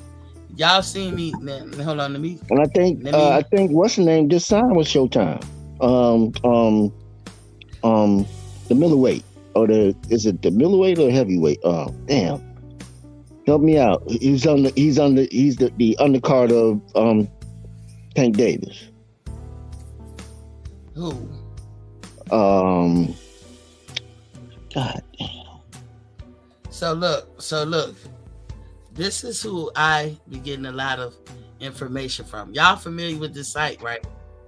Y'all familiar? Everybody's familiar with this site. They real good, you know. But this is who I be getting my shit from, like news, because it pretty much be true. And then this list has gotten a little longer. But look, Showtime. We don't even know who this shit is. Showtime. The one that Jamel Charlo was gonna be on got canceled. They didn't even replace it, and they could have. They could have put Tony Harris in place of Jamel Charlo, but they didn't. And that speaks to money, y'all. That speaks to money. They don't have a bunch of dates. They don't have, and you got to go. You have to take heed to what somebody like a Paramount said. Paramount owns CBS and Showtime. If they're telling you they're done with boxing, what do we do? Are they saying that now? They've been saying it. No, they haven't. They have exclusively said that. I mean, but I didn't see it. I didn't hear the contract isn't up, I think, but they've been saying they're not. What did they told you? It's a restructuring. We are going to Mr. Warren, I heard them rumors too. We're going to absorb Showtime and put them through our Paramount Plus, app or whatever. We don't even know how Showtime's going to show up. Is it going to show up on cable like they usually? You right. Y'all are right when y'all say it remains to be seen. But if you listen, there may be an app now. We may have to go through an app. But you have to see. It may not be boxing. So it's just like ESPN Plus. In order to get the boxing part of it, you have to be signed to ESPN Plus. Mostly. I think that's going to be like what Showtime is going to be like. They're going to make certain things. They're going to make certain events on the app available as opposed to going to pay-per-view like we used to seeing it, if I could say it that way.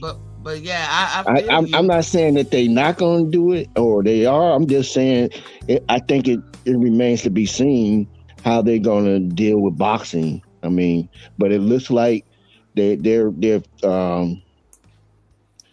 cutting some of their budgets. Now, where they going to make the strong? Right, where they going to make them big cuts at? I don't know. Hold on, Mr. Warren. Mr. Goose to you. One love to you, Miss D. What's poppin', King? Welcome to the show. What I'm saying is, you have an owner, and they're expressing their views on where they think they want to take their company. And if you listening to how they're talking, they done with it. They feel like Showtime has failed. Now, it does remain to be seen how this thing will come out in the wash. Is it going to be an app or is it going to be a whatever? But if Showtime go by the wayside as far as boxing, we know this can happen. It happened to HBO. It can happen to anybody. Yeah. But if they go by the wayside, then PBC is going to be in a pickle to find a network. Come back, Q, and we just gonna have to see. But Paramount is not impressed at all. Yeah, for sure. They lost a lot of money. Showtime, if you look at the stocks in it, they went down. They lost a lot of money. Big time. Fox did too. And look what Fox did. And I'm not saying that that's mainly due to box. I'm just saying that overall they lost a lot of profit, you know. Well, Showtime has good programming. They got good shows, so there'll be a food to let shows like The Chi or something like that go. But when it comes to boxing has not turned a profit enough for Paramount to be like, yeah, we're gonna keep it. Right. I mean, it could go. I don't know. I'm not sure how strong. You know, hey, I'm leaning the way you're talking about, but I don't want to totally say that's the case, and then, you know, I'll be capping. So right now, I'm still waiting to see that thing. Well, see, the reason why I don't think I'm capping is because I'm only saying what they're saying. If Showtime. If Al pulls a rabbit out of his hat, then hey, he pulled the rabbit out of his hat. If Paramount has a change of heart, hey, they had a change of heart.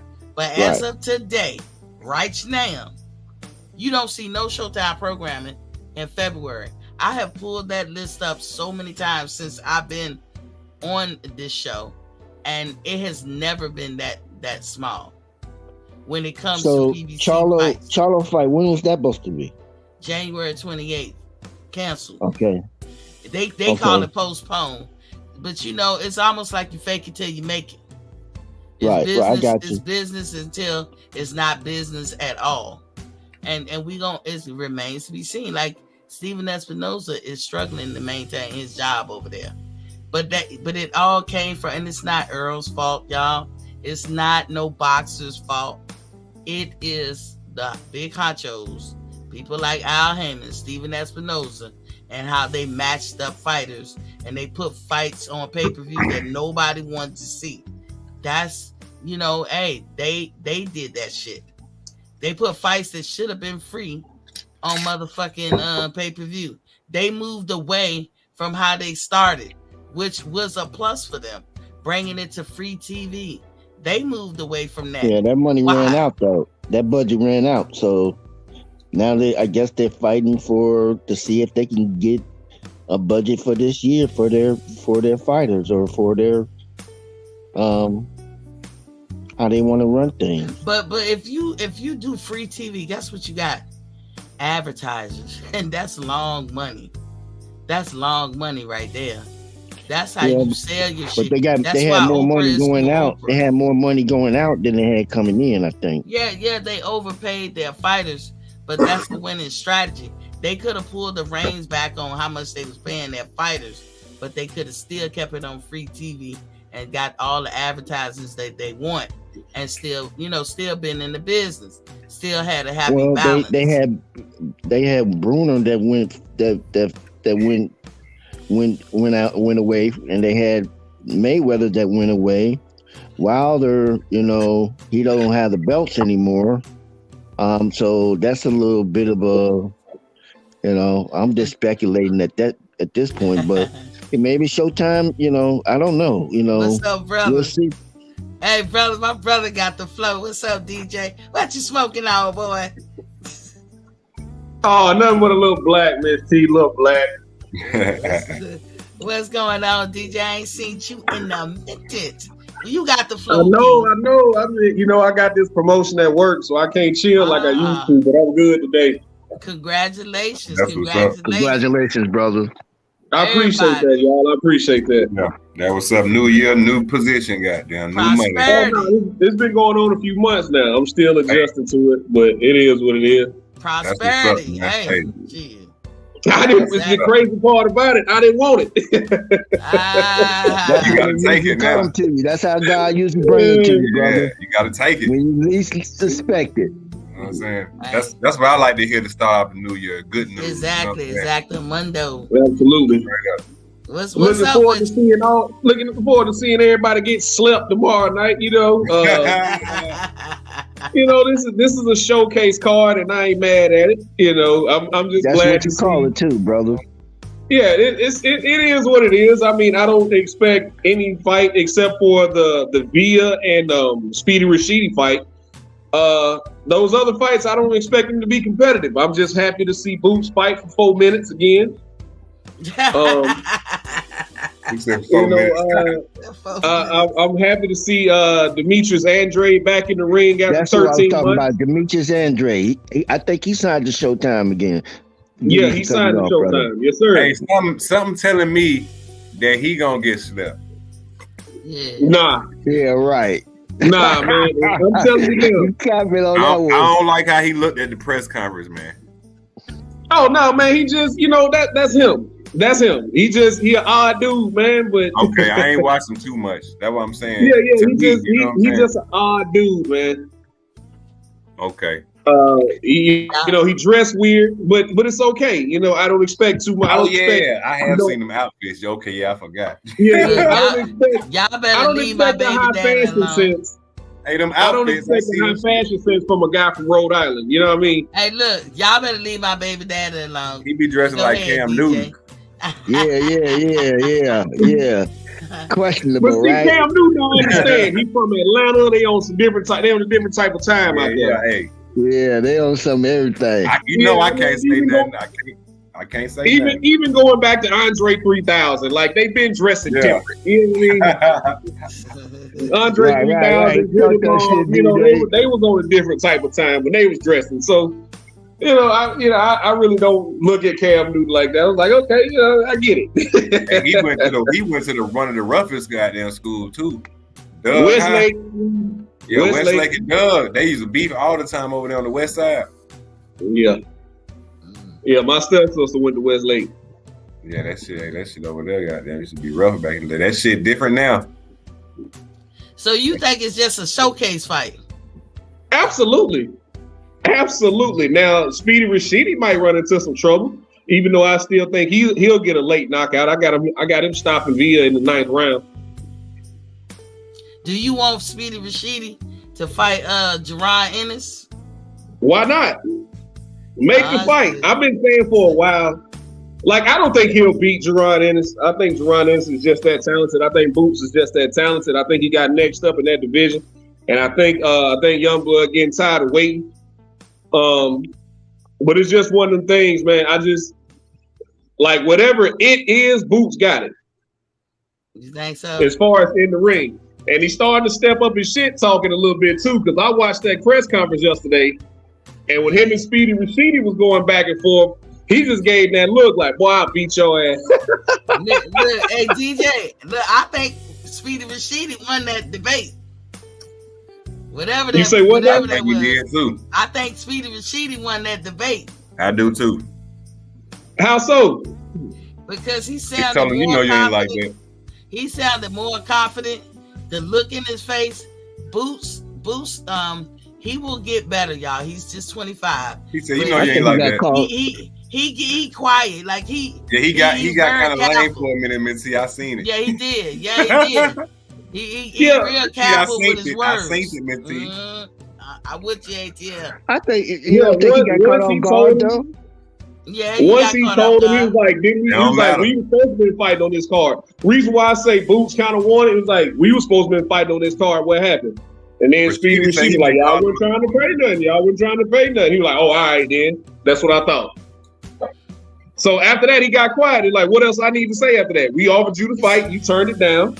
Now, the question is, if they was offering him some BS money, then Boots team or Showtime on some BS, But if he getting paid less to fight Via than he would have to fight Boots, then Speedy Rashidi on some BS.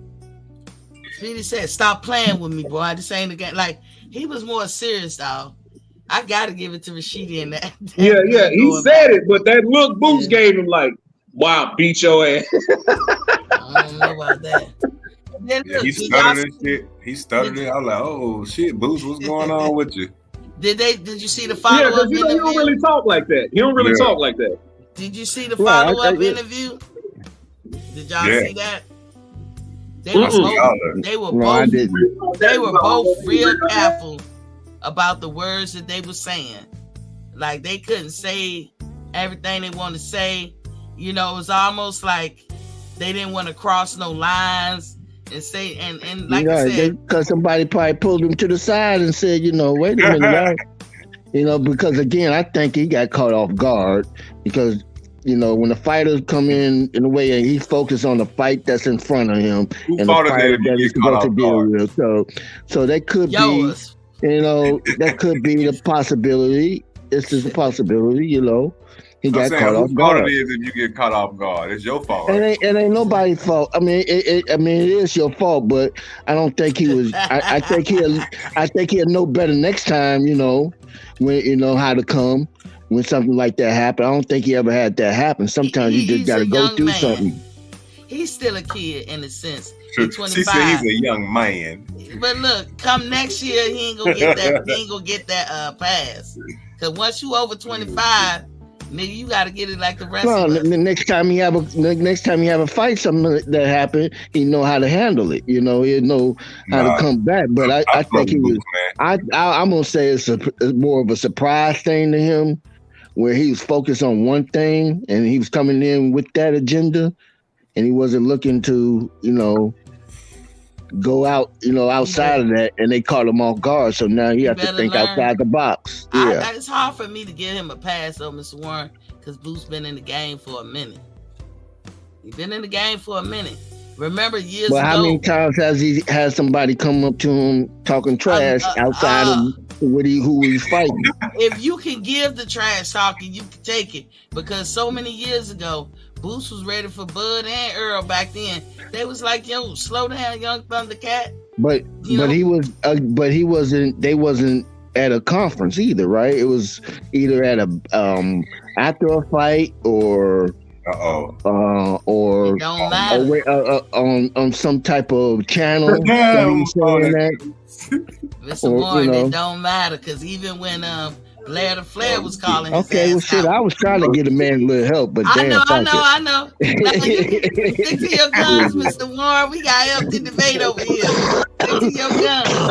Yeah, I was trying to help the young man out, but hell, fuck, he lost. He 0-1 now. I mean, shit.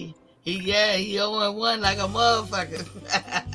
But y'all, but DJ, now a couple people on the panel said that they might not see that fight with Boots and Earl because of how things are looking. Boots gonna have his plate full, like pretty much he gonna have to, if he get this eliminator, and then he gonna probably have to face Rashidi. Maybe that'll happen. What you think about that? You think Boots gonna stick to his guns and demand that fight with Earl? I think he will push the issue, Miss T. I really do. I think he's gotten to the point to where I think he sat back and only fought for 6 minutes last year, hoping that the undisputed fight would happen, and for whatever reason it didn't happen. And so I just think he's getting to a point where I'm not going to put my career on hold anymore, waiting on a title shot. It's like the whole reason I went this IBF route was because I know that they would press the issue if I press the issue. So I think he will. Why you think he ain't go the IBF route, or the WBO route with Terrence Crawford, DJ? I was waiting on that question because Virgil was ahead of him. Virgil was ahead of him, right? Virgil was ahead of him, and he thought Virgil was going to go that way. Because remember, we weren't even talking about Stanionis and Virgil. It was Stanionis and Spence because he was due up. He was due up next to fight Spence. And he thought Virgil was gonna go that way, so he went the IBF route. And it is what it is at this point. Virgil, they made Virgil the number one contender in the WBA. And but according to a lot of people, DJ, according to a lot of people, DJ, Boots was in contention to fight Terrence Crawford. He was in the top 3 or something. You know how the WBO do. It don't matter if you number one. They hold a board and they decide whoever want it. Like if you want it, they'll decide whether you ask for it or not. That's how Sean Porter got in it. So what you say to that? I still ask why he ain't press the issue for Crawford. He could have. Because also you got to think about it too. You got to think about the timeline when everything went down, right? He was waiting to see if the undisputed fight was gonna happen. All right, boom, that didn't happen. So after that didn't happen, Bud had already signed on to fight Avanesian, and by the time he signed on to fight Avanesian, Boots already had another fight. But Earl got a fight too, and Keith Thurman. The deadline was February. By the way, y'all, we have not seen any paperwork through the sanctioning bodies that said they rescinded this February date. All Earl did was say, I hurt my leg, and we supposed to assume that the fight automatically getting pushed back. We haven't seen no paperwork. I ain't knocking Earl. If he hurt his leg, he hurt his leg. But I'm just saying, we haven't seen no paperwork saying that the fight automatically going backwards. Sound like Michael Wayne.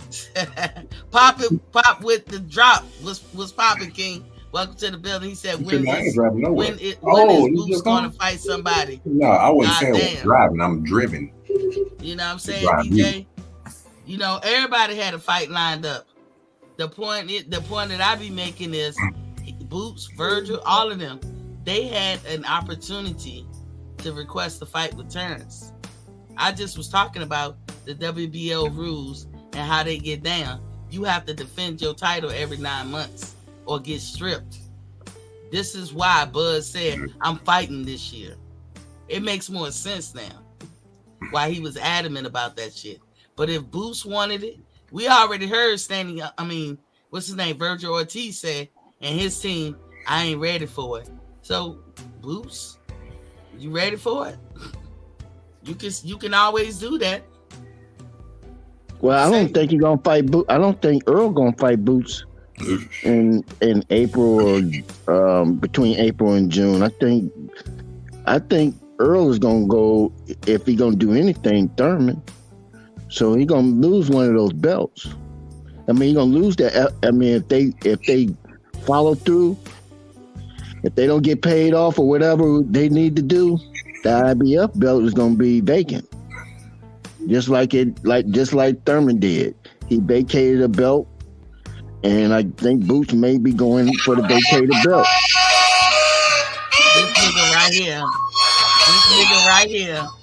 This nigga right here. But y'all, listen, y'all do know why Keith Thurman got put in the first in the number one spot, right? That's not cap, and that's not nobody paying nobody off. That was with that's good business move on put that on my show. Keith Thurman part, because he vacated the belt and made that deal. He didn't broadcast it, but he made that deal to get the Emeritus belt. So whenever he was ready, he gets put automatically in the number one position. So y'all know that, right?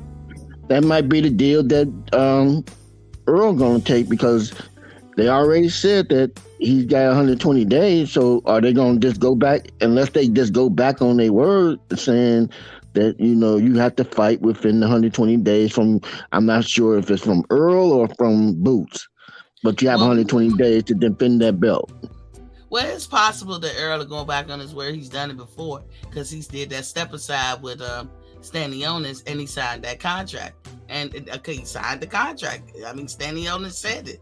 And so, you know, he went back on his word. I don't know why you sign contracts and don't honor them. You know, Earl, I told y'all, Earl is he got his back against the wall. He in a predicament. You know, so you don't think he's gonna lose the belt? Well, if the sanctioning bodies hold his feet to the fire, he could possibly lose all 3 of his belts. Earl got to make a strategic choice. He got to choose right. Yeah, he in a place where he has to do something, because I don't see him keeping all the belts. I see him losing at least one because he can't keep all. I see him dropping at least one belt. ATL, cut it out. What you think, DJ, about PBC's current condition or predicament, and what it's gonna mean to their fighters going forward? What you think, DJ?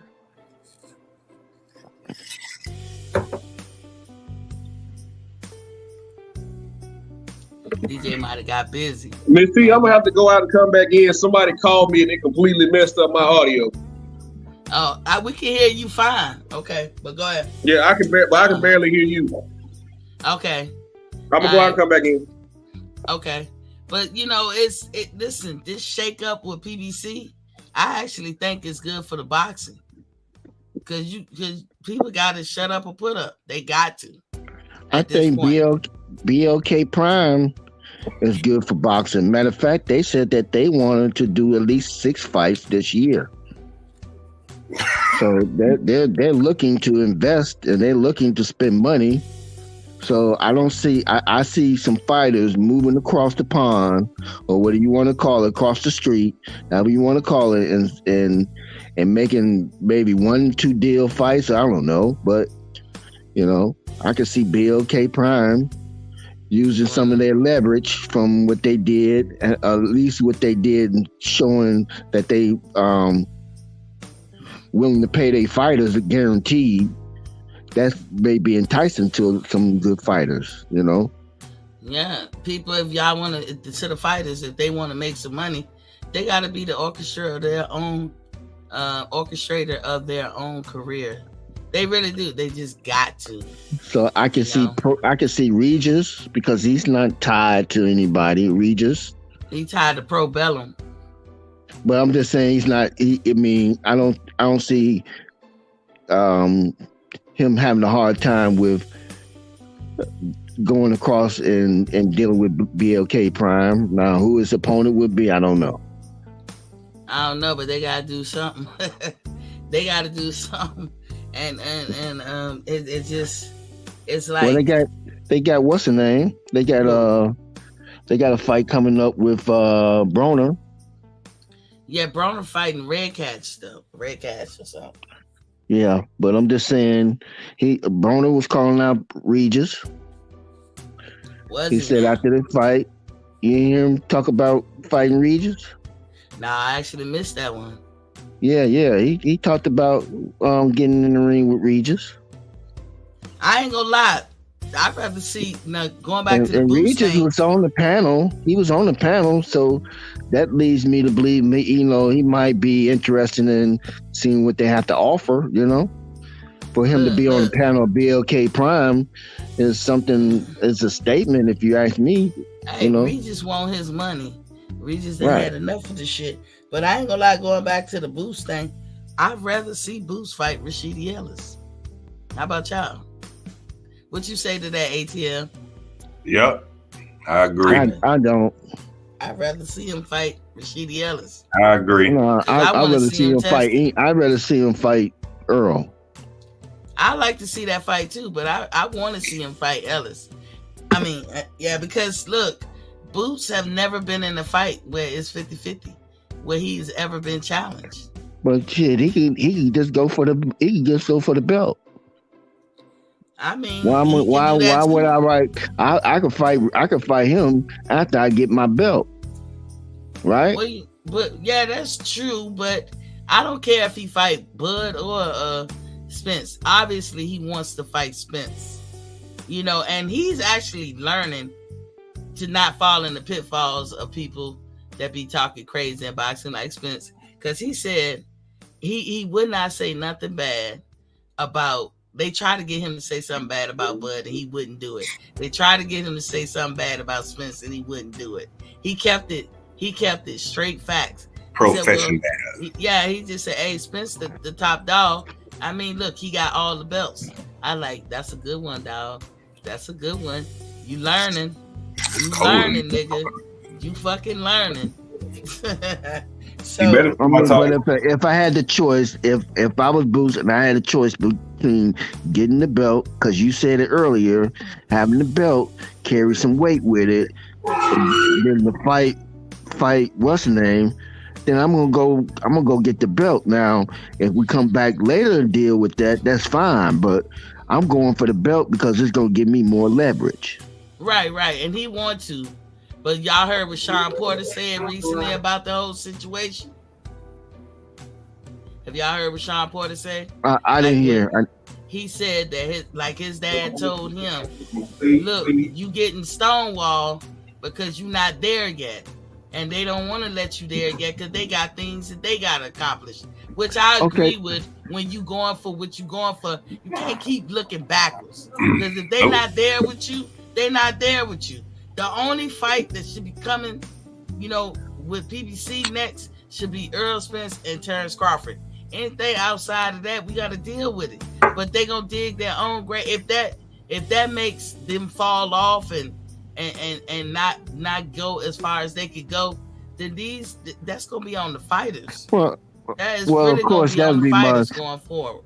On my bucket list. That would be my first. That would be my first thing. Now, if I can't get it, then it is what it is, for whatever political reason there are. But initially, I'm going. I petition the IBF to fight. To be mandatory, and I thought that this was the eliminator for that. This fight was the eliminator for that. Now, this is new to me that dude is also in the eliminator too. So, yep. I mean, it kind of caught me off guard too. I'm like, damn, okay, they got more than one person. Hey, look, more than two people who in the eliminator. If you want to see it for yourself, go look at the I'm gonna check it weigh-in today. Go look at the weigh-in today, and when Rashidi Ellis get weighed in, the dude's gonna say it on the announcer's gonna say it like loud and clear, and I was like, "What? How the hell that don't make sense?" Right. Okay, so it caught you off guard too, there, right? Yeah. Okay. So I mean, it is what it is. I mean, if that's what he have to do, he have to do it. I mean, listen, I made this correction in the top of one of my shows because we had L-Dub come in and say it's 120 days after Earl fight, and I'm like, you want Mr. Warren? I said, why you gonna do that when we don't know when Earl gonna fight? Because initially when Bozy Ennis said it, I swear for Claude, I saw the video where he said it's gonna be after Boost because we knew that Boost was fighting the title eliminator. So I could have sworn that that's what it was, but I finally did see the clip where Bozy kind of said, "Oh, it's after Earl fight." The 120 days start counting. But initially, okay, so we back at square one again. Boost will not fight will not be fighting Terrence Crawford this year. Well, we knew that, but I'm just saying, Boost, from what I initially heard, that as soon as damn sure will, J-Rock. Boost fought once Boost fight, that there was gonna be 120 days afterwards. Y'all are saying that y'all caught off guard because not only is Boost fighting the title eliminator, Rashidi Ellis is. So then I did finally see the video clip of Bozy saying it's 120 days after Earl fight. I don't agree with that. I think it should be after Boots fight. But I did see that video and I made that correction. But I don't know which one to believe because Bozy said it both. It's just like if we go by Derek James, then BLK Terrence Crawford Avanesian fight did 600,000 pay-per-view buys. And I'm not going with that. You know what I'm saying? So you it did 250. It did 250. That's my story. I'm sticking with it. I look like ATL. I'm about to say, this is the first time I heard 600K. Hey, DJ, Derek James overtired ass said that shit. I think he misspoke. Yeah, look, I don't even be going about with Derek James say at the time. And you know I would love to say I can't even understand half the stuff he said. Yeah, I would love that. Now come on now, because y'all know what's the name? Oh Old Bo-Mac be saying some retarded stuff too now. I don't know about that, DJ. Yeah, I don't know about that. Not like that. Not like that. Come on, DJ. Let's keep it a buck. I mean, you can, it's hard to follow James. This is lie, but come on now, Bo-Mac be jumping out the window saying some goofy stuff too now. Honestly, I didn't. I honestly don't. I don't doubt y'all though. I would say I don't doubt y'all because a lot of people say some crazy shit. What's up? I'm 2-0. You 2-0. You about to ATL about to take this bet. J Rocks is in the building. What's popping? 250, I tell you. He said Spence will wax boots. Too big a Yes, step. he will. Yes, he will. J Rock. I wouldn't be so sure about that now. J Rock said yes, he will. J Rock. I don't know about that either. So sure about that. I got faith. Man down, boots down. Do you know the only thing I don't know is can Boots take punches? We haven't seen Exactly. that. That's what I'm saying. That's all we don't know. But he can give them. No, not punches. Punishment. Punishments. There you go. But look, we know he can give punishment. That don't matter. We know. We didn't see Spence get sucker punched and still got Okay, so I have a little trivia question for you guys. Earl Spence and Aaron Pryor. I don't know. What? Earl Spence and Aaron Pryor. 15 rounder. 15 rounds. rounds. Errol Spence too big, man. Hell Errol no, he Spence ain't too big. big. For Aaron Pryor? Errol Spence too big, man. We talking about the Hulk, right? We talking about Aaron Pryor. I don't know who Aaron Pryor is. I don't know that. I know who he is. I never watched his fights. Aaron Pryor and Sugar Ray Leonard never got the fight. That was the most wanted fight back in the day. But let me say this. Go look at some footage of Aaron Pryor and then, well, how about... Hold on. You gonna mess up when you talk about 15 rounders. Because it ain't but a couple of people in today's era that could have went 15 rounds. Floyd Mayweather being one of them. None of these motherfuckers can do 15 rounds. That's how I see it. Well, that's when I'm talking about when you had your Hearns, your Sugar Ray Leonards, Aaron Pryor's back in that day. He was the most feared boxer back in that day too. I know boxer Dr. Aaron Pryor.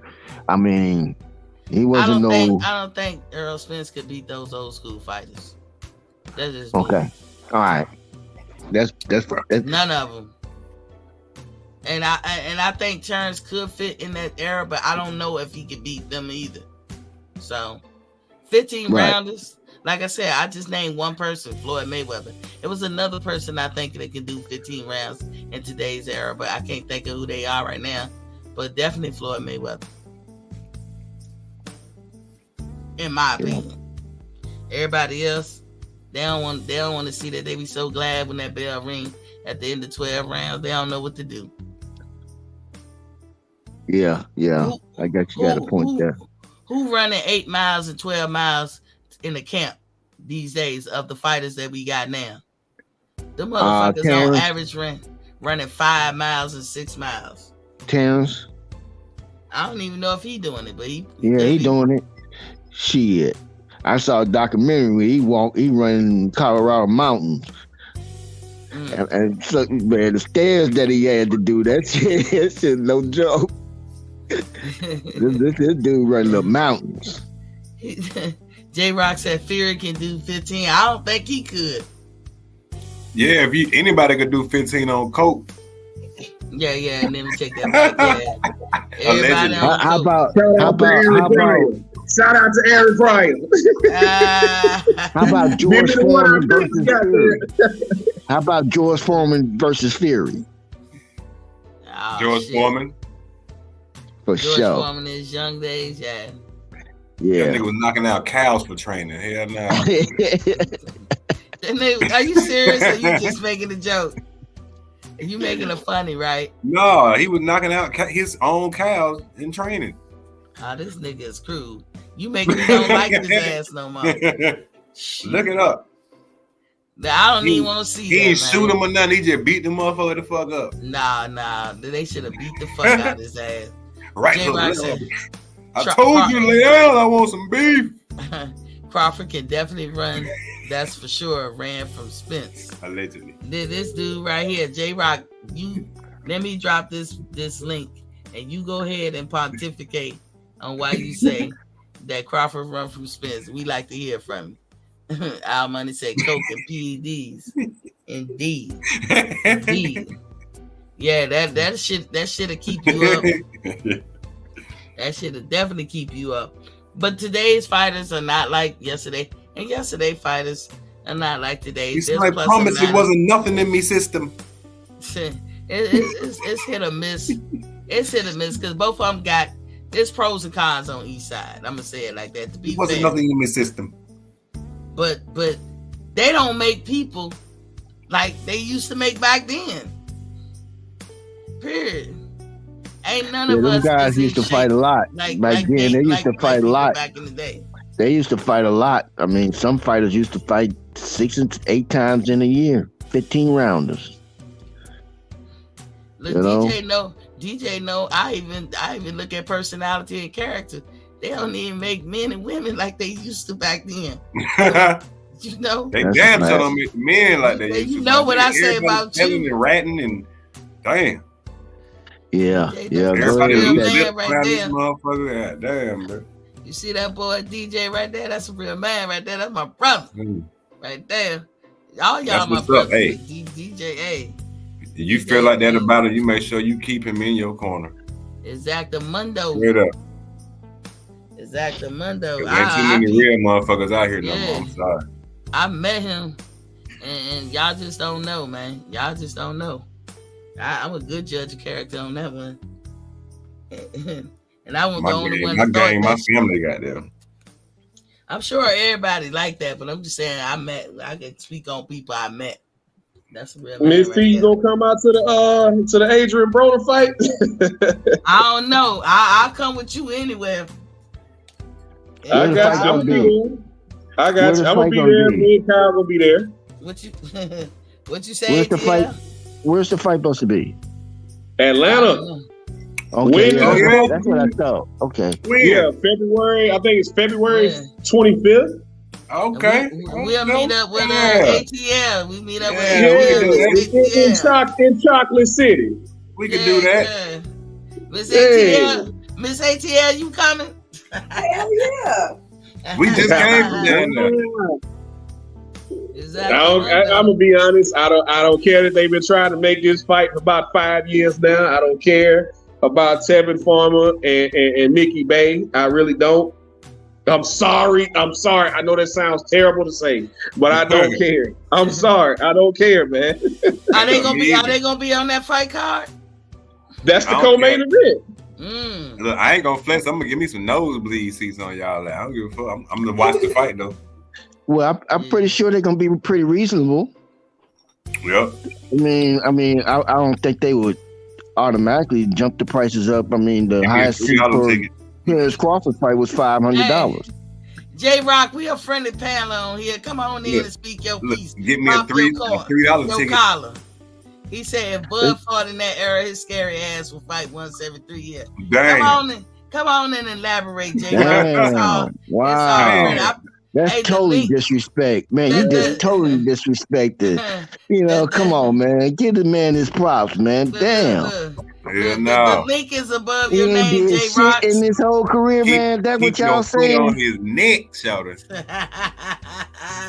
J-Rock, the link above your name. Come on. He ain't did nothing to nobody in his whole career. Come on now. Really, y'all gonna go out like that? J-Rock can't explain that. Hey, it's laying down over here. I don't know nothing else. Yeah, J-Rock don't know what he's talking about. You a boxing fan. You're not just a fighter, ATL. You a boxing fan. You just not one I'm a fighter. boxing fan so too. Once he retired, then after he retired, then before Bud was at 147, he wasn't doing this shit at the other weight. No. ATL, stop that blasphemy, man. Yeah, he can't be. I'm gonna tell you this one time. Leave the drugs alone. You know how they say that? I'm gonna tell you this one time. Leave the drugs alone. Hell nah. Y'all crazy. Yeah. I don't even think DJ would agree with that. Hell no, I don't agree with that shit. You know I ain't gonna agree with that shit till they fight. Then if he whoop Earl ass, I'm not gonna agree with that shit. Till then, I don't agree with that. Man down. Oh, man, come on, man. All right, good shit. Tell right, Tell Earl when he get through spinning the block, stop by we T-Bird. tired of spinning the block. We done dived in the water, came out the ocean, dried off, threw another hook out there. Man, he ain't spent the block since April. He ain't been around the block in April. And dude kind of chubby about right now. He don't look like he in good shape at all. Hey, look. That motherfucker look like he's 250. Earl Spence, you hear how your boys be talking about you. Oh, yeah? You just suck it coming. You see, I got his picture up. I gotta let y'all know who the fuck he is. You know, look, Errol Spence, come on, stop the cap. You ain't your leg ain't hurt. That's what we doing, Mitty. You ran on the beach today, or the other day. Right. He didn't look hurt.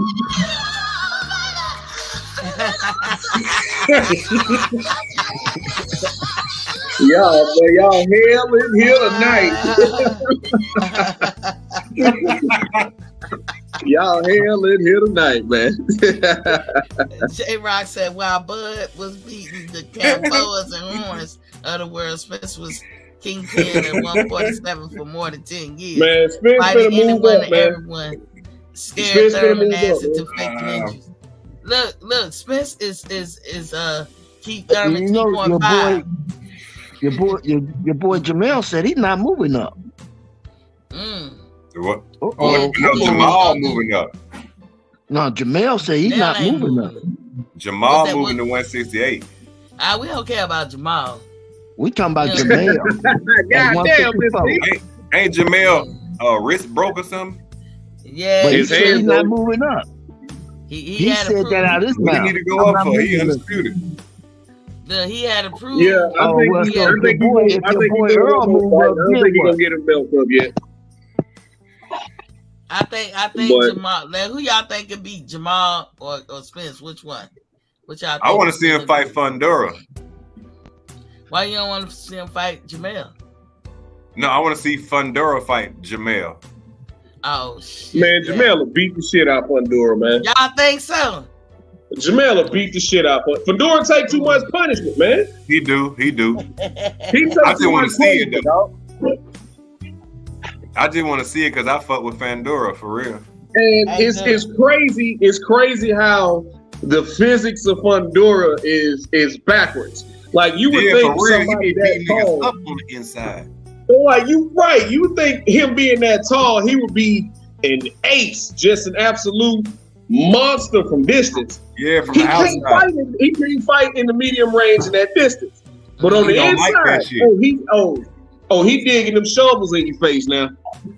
He don't like that. He don't like that outside shit. That nigga be beating your ass on the inside, bro. What DJ and ATL say? He defied physics. Right.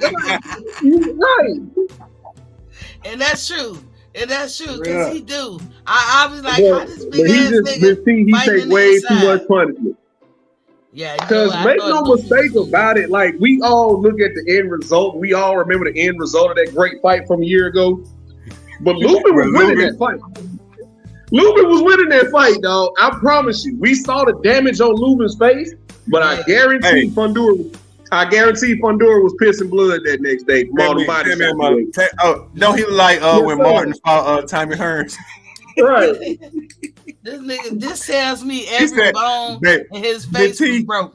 Minty would say, baby, I don't want to fight no more. Exactly. Yeah. I don't want to fight no more. Hey, when his face was turned to his trainers, I like, why they stopping the fight, motherfucker? Keep it going. He said, man, that nigga turned around. That nigga was like, there will be others.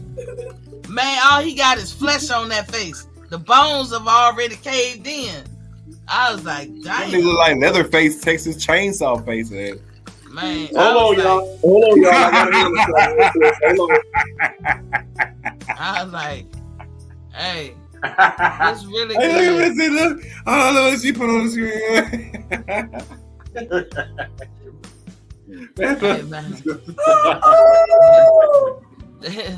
He definitely had a mask on. Look, God rest that dude. So that's a real thing. That guy from the mask. I'm not trying to be funny, but he kind of got that same problem. So I mean, look, they had to stop that fight because when he turned around, I said, "Oh my God!" You know. Hey, did you hear the sounds though? The sounds was goddamn like damn. Hey, but Lubin gave a good try. Lubin put up a good fight because I thought somebody Lubin is the only one that seemed like he hurt him.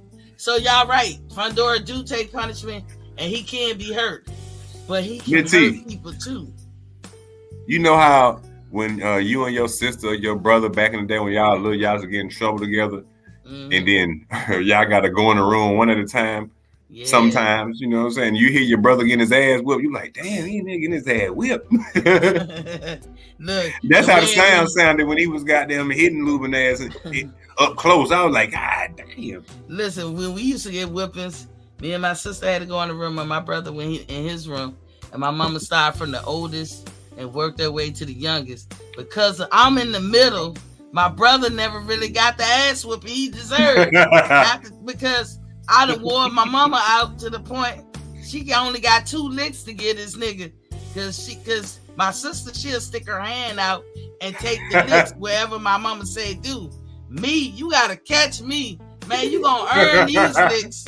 And then my mama be tired as hell. And she get to my brother and it be like pop, pop. And I be like, what? Nigga, what? Hey, you and your sister supposed to jump his ass. And that nigga be laughing too after. Yeah, see, that's why I said what I said. Y'all supposed to jump his ass and took up for her slap. No, it was my fault because she told me. she was like, don't make me hit myself. I had a way of running and shit that made her, when she hit me, that belt went backwards and hit her. Oh, now you want to tell that part, Mitty. So, yeah, it was like, pop. Mitty, man. Abusive daughter. That's what she was. She was being an abusive daughter. Yeah. Look, man, my mom used to tear my ass up outside. You know what? My mama used to whip her to my ass. Yeah. I'm the only one that got the whipping outside, man. You remember the cable cord? Oh, yeah. I got that. Sir. Yes, sir. Switches and everything. The green switch. The fly swatter. Nah, we ain't get the fly swatters. No. We got switches. They made you go pick your own switch and back in the day. Yeah, I got the switch. The braids. The 1970 Superfly belt. That thick ass real leather joint. DJ, you know about them switches in Alabama? Nigga, I got paddled. Fuck y'all talking about? That too. Dan said J-Rock. Yeah, I remember that. You remember paddling? Oh, yeah. That's at school. Yeah, we used to get that. I used to get the whip from the teacher, come home, get a whipping from my mama, and then if it was bad, she called my daddy. You come whip her ass. I'd be like, come on, y'all gonna kill paddling, ass whooping. I was like, come on, mama. I weigh about 69 pounds. Mitty, look, you go to school and that day, you sitting in your seat like this sideways. Yeah, sideways. So on that little piece of ass that didn't get hit. Yeah. So this was Terrence Crawford in a predicament, don't it? Yep. Getting his ass toe up. For what, Mr. Warren? To get a fight. It might. I mean, but he gonna have to pick from his list because I told y'all, I shared with y'all yesterday the WBO rules. He has to defend his titles every 9 months. Real done. He has to. He ain't gonna see. This is what I mean about giving somebody carte blanche to run your career. You don't do no shit like that. That's crazy. You run your career. Yeah, you can't leave it up to somebody else because they'll walk you right into some bullshit. Dan Tan said J-Rock, when Bud beat Gamboa, no one had a clue who Spence was. And J-Rock said, Dan, that era was weak in the division. Dude got exposed by height. Look at Gamboa now, not even a gatekeeper. Gamboa was the shit. I ain't gonna let you do that. How my friends say, how E Thriller and them say, I ain't gonna let you go to the Pro Bowl, J-Rock. That man was a gold medalist. What are you talking about? You can't knock Gamboa. Gilberto Ramirez 2.0. He was undefeated. What are you talking about? Gamboa was on the pound per pound list. Yeah. Bud was the underdog in that fight. Spence has never been an underdog in any fight. And Spence hasn't fought a 50-50 fight. Now, ATL, I know that's your boy. And DJ, I think that's your boy too. But let's be honest. Every fight that Spence fight, you know he gonna win. Gamboa was all hype in the weak era for that division. Man, Gamboa in jail right now. Yeah, he in jail. But look, you can't. That's your opinion. Look, I ain't say you can't. But a lot of people That's don't my share opinion. that He in jail. No. J-Rock, nobody. A lot of people do not share your opinion that the 135 division was weak back then. He said, "Laugh my ass off."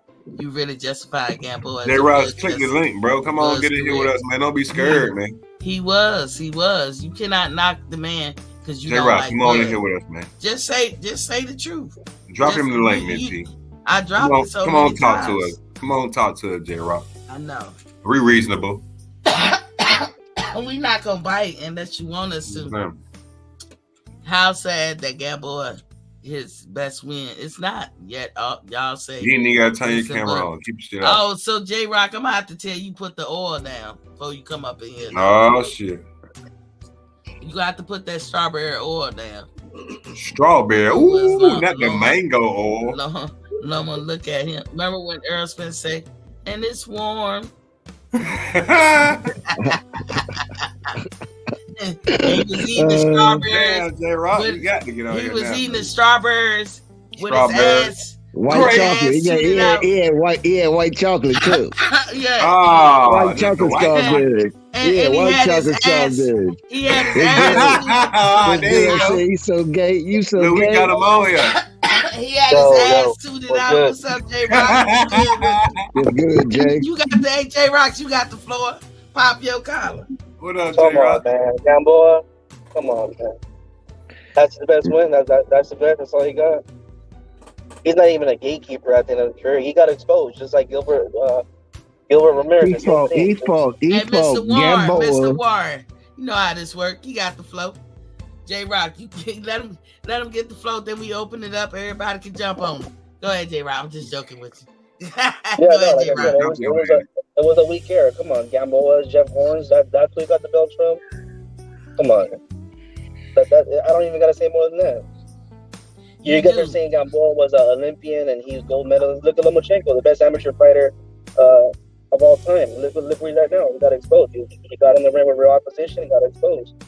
Gamboa was not ever a real threat. He was just built that way and was exposed. And that's Bud's best fight. Come on, man. Get out of here. But why do you say that's Bud's best fight? What's his best fight then? Every fight that he been in. When he fought Larry Nance Jr. on BOK? No, he's fighting trash. Oh, so I guess Porter trash too, right? I say Yeah, he trash because he quit. Oh, okay, so there you go. There y'all go. With Porter after Porter lost, he was still fighting. He fought whatever. So hold on, y'all. Let me ask a question.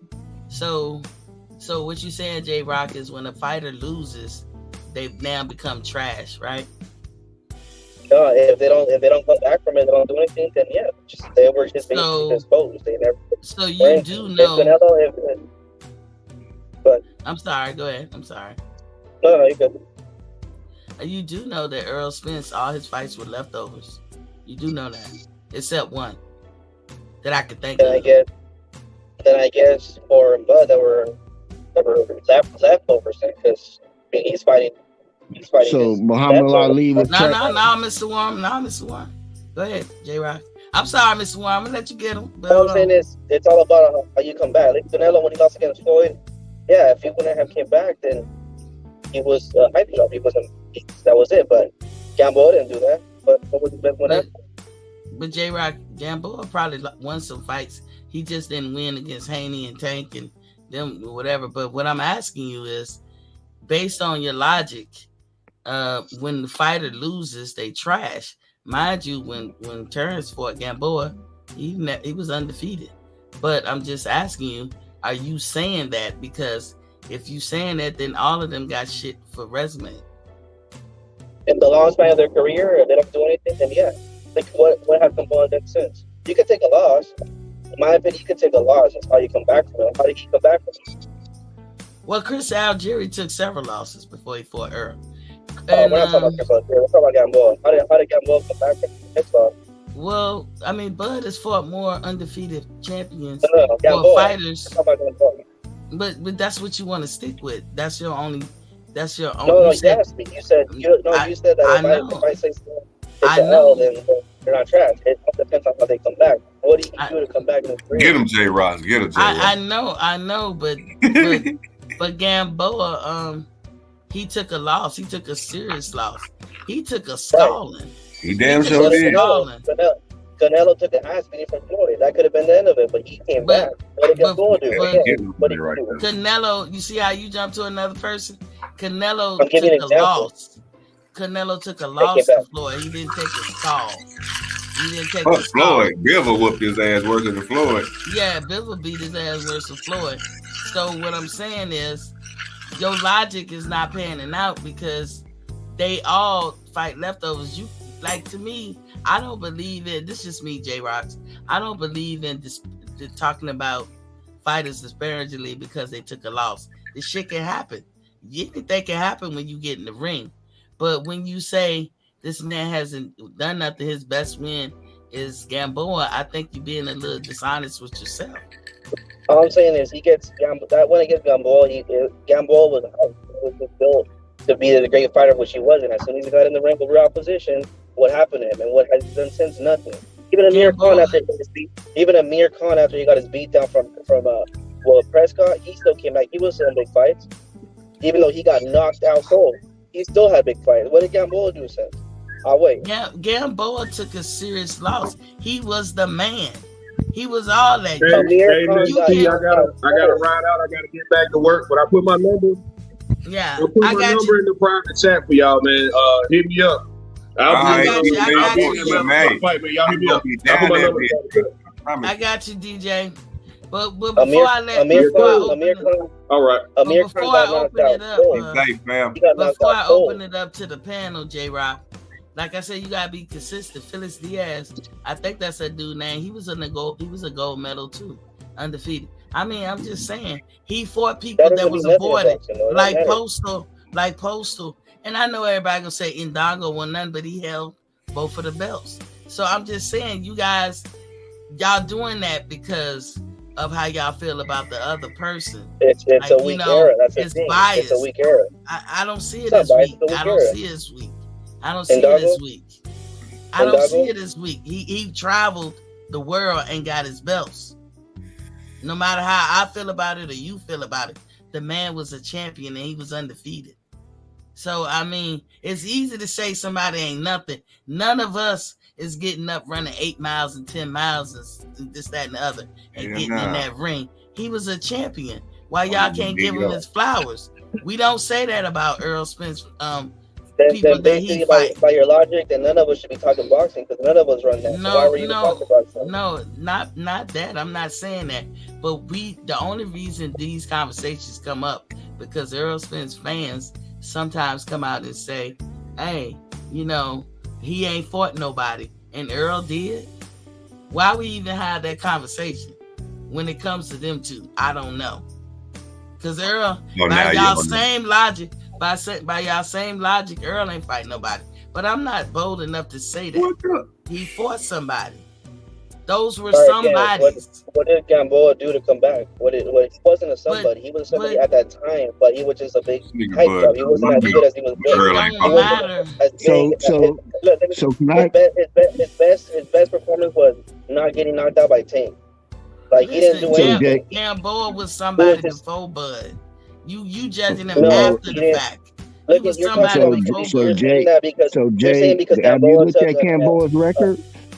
You're saying because Gamboa took a beating by Terrence that it was different when Canelo lost to Floyd. Have you looked at Gamboa? He got knocked out cold and he still wasn't a big fight. He was still relevant. You're making your own metrics, but go ahead, Mr. Warren. Go ahead. Axel. So, have you looked at Gamboa's record? Really? I mean, just looked at his record. Have you looked at it? Yes. He only lost 5 fights. in his whole career. He was 23-0 when he fought Bud. He was on pound for pound list. You just don't get there by just not doing something. You don't get those accolades for nothing. They ain't just giving those stuff out. He was fighting in a weak era, so obviously it's good to look against the opposition. So let me finish. When he fought Terrence Crawford, he was pound for pound. You just don't become a gold Olympian for nothing. You don't just get. They ain't just giving those things out. Matter of fact, sometimes you get cheated out of being a gold medalist. They may want to suck a titty. How does that translate to the man after he lost to Terrence Crawford? He won 4 fights in a row. I'm sorry. And so, what was the big name? It don't matter. He won 4 fights in a row. The man was a big name, but the man was a big name when Terrence faced him. That's the point. After Terrence faced him, who cares? If you feel like he ain't nothing, because we judge them more by what they do after the fact. Like that. He knocked out in 2014. He knocked out Joe Montes. I can't pronounce his name. Dior Zotto. He knocked him out in 2015. That guy probably doesn't have a picture on Boxer. 2015, he won a unanimous decision against Williams Jr. And 2017, he did another unanimous decision against Alvarez. He lost against Robinson Castillo. He lost against Devin Haney, and he lost against Tank Davis and Terrence Crawford. Those are the only fights that he lost. So all of his losses. Yeah. So again, that's my point. Those fights that you're saying and those losses that you're saying is what proves that he's still. I don't believe this. Hold on, Warren. He was only on that pound for pound list because it was a weak era. As soon as Devin Haney, Davis, and all that dudes started coming up, he got exposed. He was never. He was in a weak era. Hold on, Warren. Let me ask this. If he's such a weak person, why did Devin Haney, Mr. Elite himself, or Tank Davis, Mr. Pay-Per-View star himself, why would they fight such a weak boxer? Gamboa is fighting off with the heart. That's what he's fighting. That does not mean you're a pound fighter. It's all hurt. That's all it was. That's the reason why he's. Now I asked the question. Devin Haney couldn't do it. Devin Haney has no power. So I mean, No, I'm asking, why would these elite fighters choose to fight such a weak opponent? Why? Because for the same reason that you guys are saying, at some point he was a pound for pound. He was built to be a pound for pound, so he had somewhat of a following. That's the reason why. So when he was the lick, when he was the man, regardless of how you feel about the era, when he was the man, you only get the cards that are dealt to you. You can't complain about the era you in. That's the era you in. But if he was the man in his time, that's when he fought Terrence Crawford. Terrence Crawford knocked him off. I don't mean to cut you off, Minty, but I gotta do something real fast. I just want to say, I love you, and goddamn, I'm gonna catch you when the next time you're on. I know, right? Look, I be taking my breaks, don't it? You know what I'm saying? Yeah. I catch you next time you're on. You know what I'm saying? All right, man. Thanks for dropping by. All right, Miss ATL. Hi, Miss T. Okay. I'll let you. Yeah. J Rock.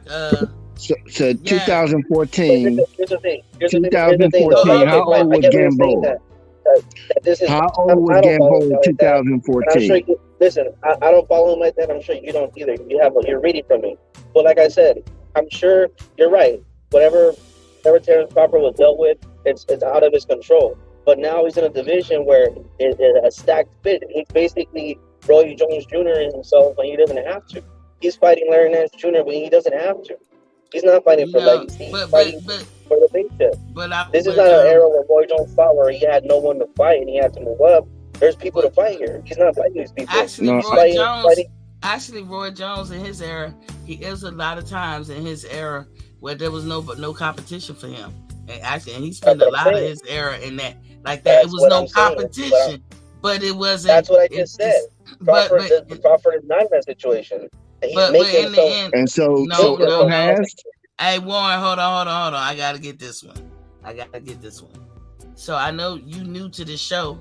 Damn, Mr. Warren, where you go? Why you jump out? I just mute you. Hold on for a second, Mr. Warren. You come back. But what I'm trying to say to you, Mr. Rocks, is that there's reasons why a person pick what they pick. We've been through it all on here. Terrence Crawford had to face his mandatory, and he got 9-month intervals to do it or be stripped. It doesn't matter what Earl wants or anybody or any of us fans want. He has to follow the rules and regulations of the WBO. That's number one. He had to look on that list. You got Virgil Ortiz, who's number one, who said he wasn't going. They wasn't ready to fight Terrence, and then 2 through 5 didn't want to fight him.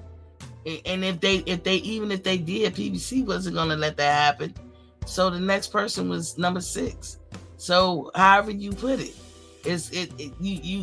y'all complain about Terrence, but then somebody like Earl Spence do the same thing, and you guys have no problem with it.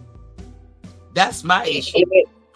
He made this move to make the fights happen, and look at the bullcrap that he gave us. He had a UFC fighter on his undercard. Like, what is that? If he's his own boss, the whole reason why Aaron wants to make these mega fights, what is he doing? He has more power than he did with Aaron. It does, because what he's doing is he's pricing himself out. He's asking for certain things that are not reasonable. What do you mean? What am I saying? He's not asking for unreasonable things. It's called prize fighting. You're supposed to get a prize. Number one. Number two, he asked for transparency. He was cool with him and Earl, according to both of them, said that they wasn't even going to get a prize and that it was going to be 65-35. But, he asked for transparency. He's an independent contractor. That goes without saying. They didn't want to give it to him. It's not his fault. You got the leaked convo of Earl Spence saying next year. You got Al Heyman sending the revised term sheet saying next year. And you got Floyd Mayweather saying next year. What you want? These are their books. So here's the thing: these books are their books. So he wants to see into their books. No, yes, because that is how they do it. That's how they do it. That is how they do it. That what he got. He wanted more. He wanted more. He wanted Mr. J Rocks. Mr. J Rocks. That is how they do it. Mr. J Rocks, that is how they do it. How much his guarantee was? That's how they do it, Mr. J Rocks. Right. You're not gonna say that they don't do it like that. If you have a promoter, he is his own promoter. BLK does not have. He got 10 million. You don't want to believe it. He got 4 million. He got 10 million. Listen. I will go with what BLK said and others at BLK, and I would go with what Terrence Crawford said before I go with anybody else. You don't know Terrence Crawford.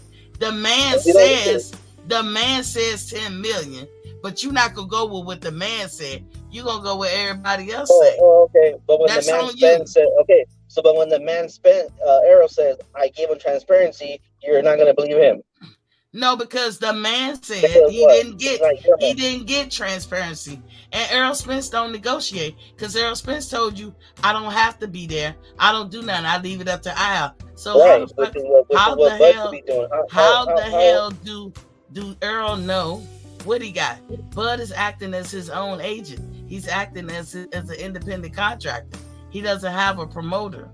What are you talking about? That's what they do with promoters. Which should be easier to make these fights happen. So he's not under PC. He's not on the top rank. He's not under any of these. Why? Then they should give him the same courtesy that they give Bob Arum. Because I'm gonna tell you right now, if Bob and Al made that deal, Al would have opened them books for Bob. But they didn't want to open them for Terrence. Why wouldn't they do it? Why should they do it? First of all, he's not. Why should they? Because that's how business works. Then why not? Okay, why not just take this fight, be Arrow, and then just you make all the negotiations going forward? So you're the top dog. That's a problem. You're asking Why not let them fuck me up their ass and then come back later and hopefully No, get he treated would. right? Come on, let's be real. If That's he would what have he's fought doing. Spence, no. That's what you If he would basically have fought, saying. if he would have fought That's what Spence, he you're would have got the saying. biggest. If he would have fought Spence, he would have got the biggest payday of his career. How's that fucking an ass? Dude, He- who has got paid more? Spencer Earl. Who's been the highest welterweight paid in this era? What's the one thing I never understand about? So what are you talking about? He would have got the biggest pay. What are you talking about? So much about how much he's got? But why Like, do you? what does it I don't matter? care.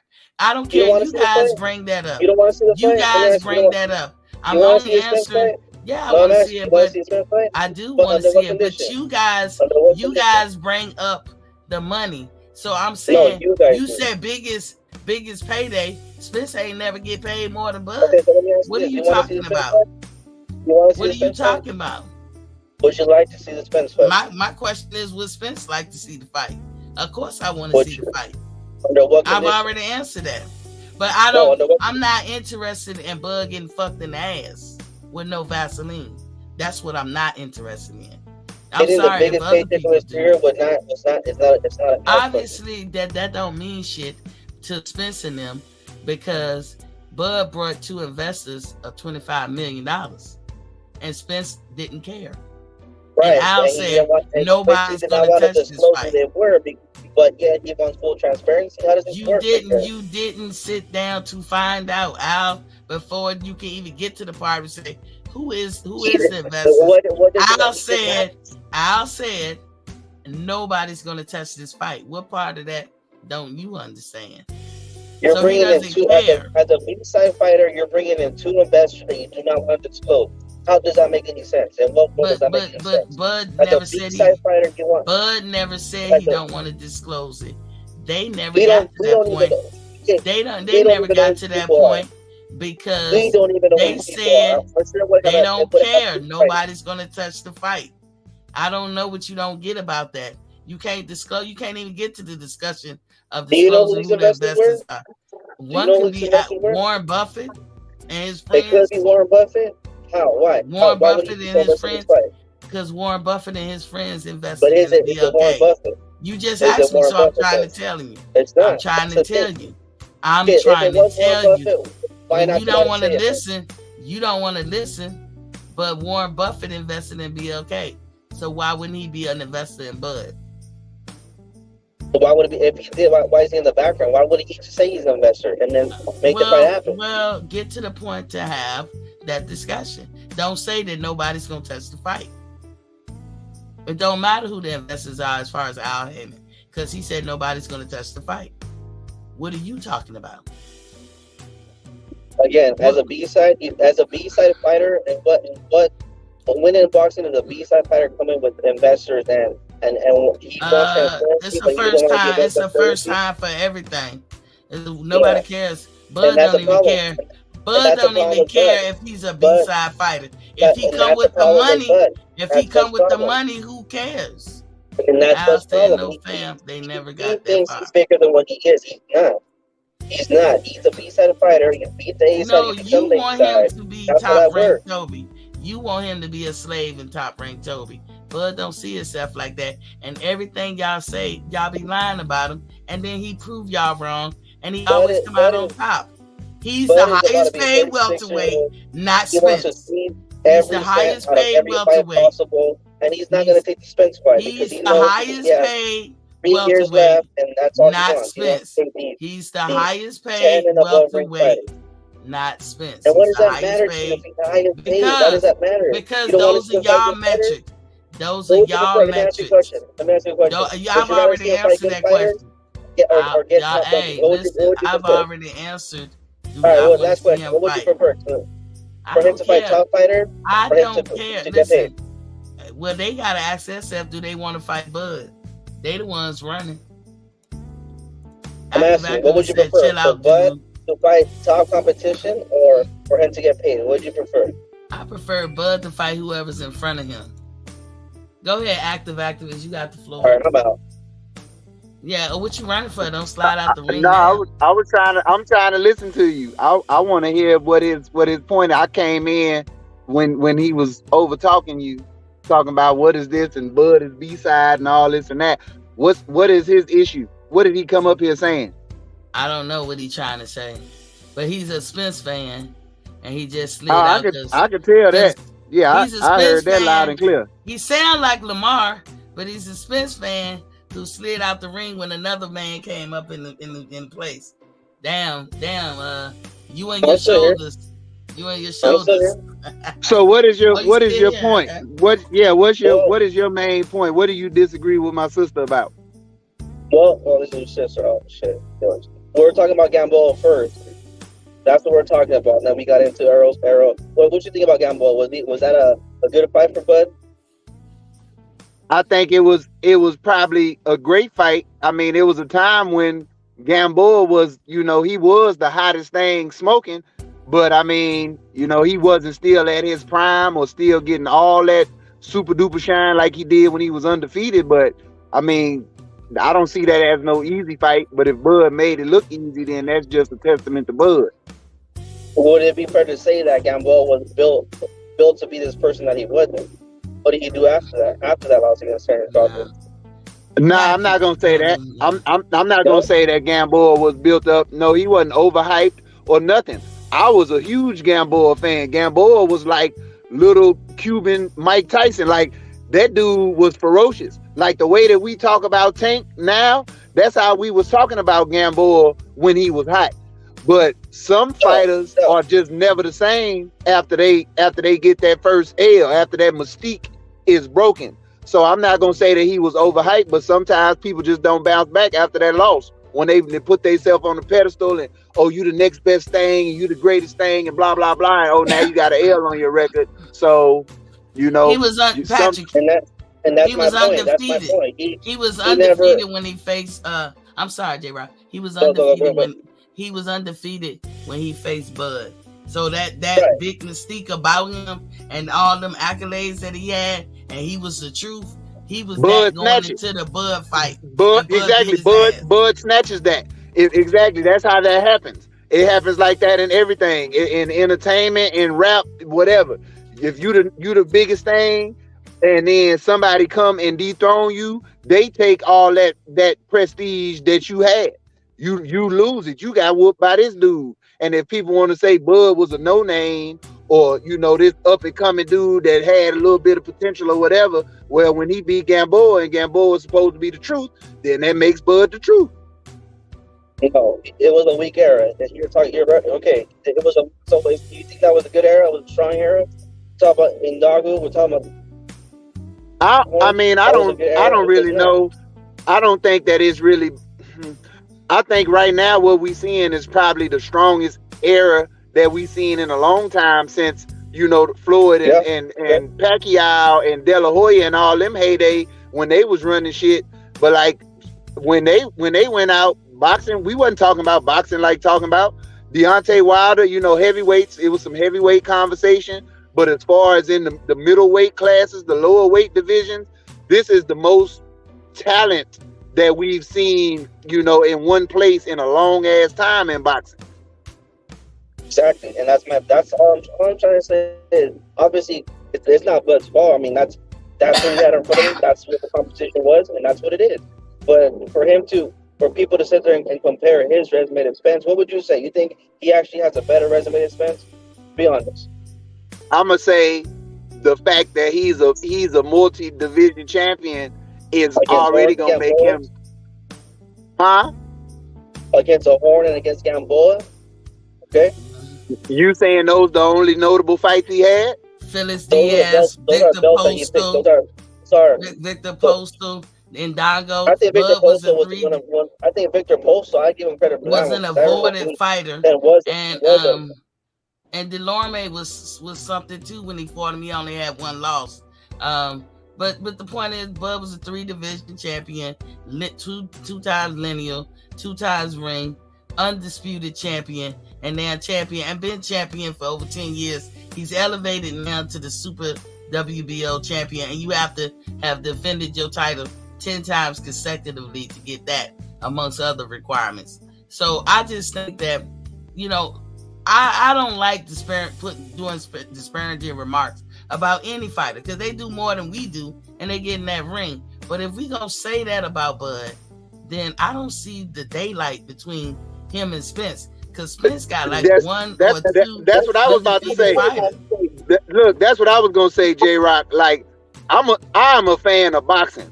I like Bud and I like Spence. If I have to pick between the two, I'm picking Bud all day. But I do like both of them. But when it comes to their resume, Spence is somebody else who I looked at. If you want to say that about Bud, I say that about Spence. Who do you think Spence has fought that was an actual challenge? When he fought Porter, when he went and fought Kell Brook overseas, when he fought Garcia, Okay. but Spence has been in those all of Bud's fights after beating Gamboa. He was supposed to win. He has not been in a close fight since. So all of Errol's fights, you saying Spence ain't been in a close fight since? But ever since he beat Gamboa. Okay, but I mean that's my thing. Like, Spence too. You can have your opinion on how you feel about the era and how strong. Some people thought Porter won against Spence. He was in a close fight. Some people gave Garcia a chance. Some people thought Yugas had a chance because he was coming out of eye surgery. People gave Jeff Horn. People gave Jeff Horn a chance. He's a bully in that ring. And they said that Porter was going to beat Bud. And they said that Kell Brook was going to beat Bud. That's why I say there's no daylight between the two. Oh, come on. Don't even compare the Porter or the Kell Brook that Bud fought compared to the one that Errol fought. Why not? Wait, hold up. Wait, J Rock, hold up. I can't. You cannot say that, home. Like, that's when the conversation gets unfair. The person can't be great when Spence fought him, and then Spence then just destroyed them, and now they a tomato can. So by the time Bud got them, they was just a shell of their former self. That cannot be the argument. Like, look, Porter that night. How years age you in boxing? Like, it does matter because the years in boxing, it'll age you. It does matter. Well, because Spence is older than Bud. Kell Brook. If you're talking about age, I'm talking about Kell Brook and I'm talking about Porter. They age. The Kell Brook could barely even make that weight. He couldn't even fight Amir Khan for like at 149. That's not what y'all Spence fans said before the fight. Kell Brook made the weight just fine. And Kell Brook was coming off a broken eye socket 6 months later and he fought Earl Spence. When he fought Bud, he was coming off 3 wins. And with a healed eye socket, both. So that's what I'm saying. Like, you would have to be able to definitively prove the decline in their performance between Spence and when they fought Bud. Like I say it all the time, hey, Bud and Porter was a great fight. Anybody else he'd have got, maybe besides Spence, anybody else Porter would have gotten the ring with that night, he would have won. But against a Bud or a Spence, they are just too much for him at this point in his career. But that don't mean that he trash or that it's an easy fight. Bud and Spence are just that good. And Porter has never been stopped. Thanks, our money. Not even by Spence. Okay, but let's get on to Porter did not get stopped. His dad threw in the towel. He could still fight. Porter got stopped, dog. Listen, if he got knocked down, Porter got knocked down and he was punching the floor. J-Rock.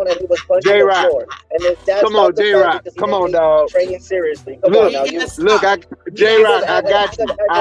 I hear what you're saying. But listen, J-Rock, listen to this. Listen to this. What do you think would have happened if the fight continued? I don't think he would have got knocked down. I think he would have gone to the court. I'm gonna tell you what would have happened if the fight would have continued. The ref would have stopped it. That's what it was going to be, a stoppage regardless. For that same reason that you said that Porter has never been stopped, he would have made it to the 12th round. No, he wasn't. No, J-Rock. No, dog. No. The fight was stopped. Terrence turned the motherfucking gas on. Once Terrence put that gas on and he switched into high gear, he was picking Sean Porter apart. The fight stopped being a good fight at that point. Let me ask you a question then. So you don't think that Porter retiring after that, him talking about retirement, him talking about that he was going to retire, but got the Bud fight offered? You think that Porter was a better version of the Porter that Errol Spence fought? Honestly, No. I'm not. I'm not gonna say he was better, but I'm gonna say he wasn't far off. Yeah, but those are argument with the Kell Brook one is because of the broken eye socket. Because of the broken eye socket. That's why. But listen to this, J-Rock. J-Rock, think about it though. Think about how that happened though. Porter got beat up by Spence. Then he got beat up by Bud. What was he supposed to do? Like we was talking about with the shit with Gamboa. Certain people have a mystique and a certain character that they have within themselves. I'm Sean Porter. Ain't a motherfucker ever stopped me. Then for him to get in the ring and get his ass beat, his daddy throwing the towel. Huh? That was his mentality when he fought Spence. When he fought Bud, he didn't want to fight anymore. How do you know that? How do you know that, bro? You can't say that, man. You can't say that, bro. You capping. You capping. Nope. His dad said he didn't take training seriously. Nope. His dad said that. What do you know? What? That's what you cannot say that. That man is a professional fighter. If he'd have won, if he would have won, he'd have been a champion. What he would have said? You think he would have retired active activist? Had he won, so you telling me when he won, he'd have retired active activist? No, he would not. He would still be boxing right now. If he'd have beat Terrence Crawford that night, his career would still be ongoing. It was already done. It was just off. Nah, dog. Listen, I know you love Earl Spence. I know you love Earl Spence. Sean Porter for not taking it seriously. Sean Porter was no competition. Did you see that? For you see what I'm saying? Like Bud Crawford, it's not my opinion. It's what happened in the competition to the fight. He was no like active said. He's not doing what I'm telling him. He's not taking training seriously. Up and turned the juice up. His dad said that. Sean Porter ain't have no answer. That's all I can say. My whole thing is you can say what you want about the training camp, but until Bud stepped on the gas, it was a damn good close fight. Like there's one of them things. If it would have went to the cards, it would be debate. Oh, Porter, I think Porter won. Oh, I think Bud won. Now, me and my sister know that in those kind of situations, the champion is always gonna get the nod because you're supposed to take the belt from the champ. But in that case, that's not what happened. Once it was a close fight, it was a competitive fight. But once Terrence started catching him and knocking him down and eating his ass up, his daddy seen what it was. He didn't want his son to stay in there and continue to get embarrassed. And he didn't want the ref to stop it, so he stopped it. I don't know how hard he trained. I just know that he was a damn good fighter when he stepped in that ring that night. Exactly. But he just got outclassed by a better fighter. Man, I don't know your name, but whatever she said earlier, she said that Spence has been fighting leftovers. If Spence has been fighting leftovers, then what do you call the Porter and Brook that Bud fought in? But that's what she said though. That's why when people had this conversation, if that's what we're gonna say, then I can't. Like she said, I don't see the daylight. They've both fought fighters who were good fighters who have been beaten by other better fighters. So it's hard. See, this ain't like football or where in college football or the NFL where there's strength of schedule and stuff like that. All you really can go on is what is the culmination of the records of the opponents that they beat, and then you have to just compare apples to apples. That's all you can do. That's all you can do. Right. We can sit up and say, I'll give you the Kell Brook one because the eye socket fine.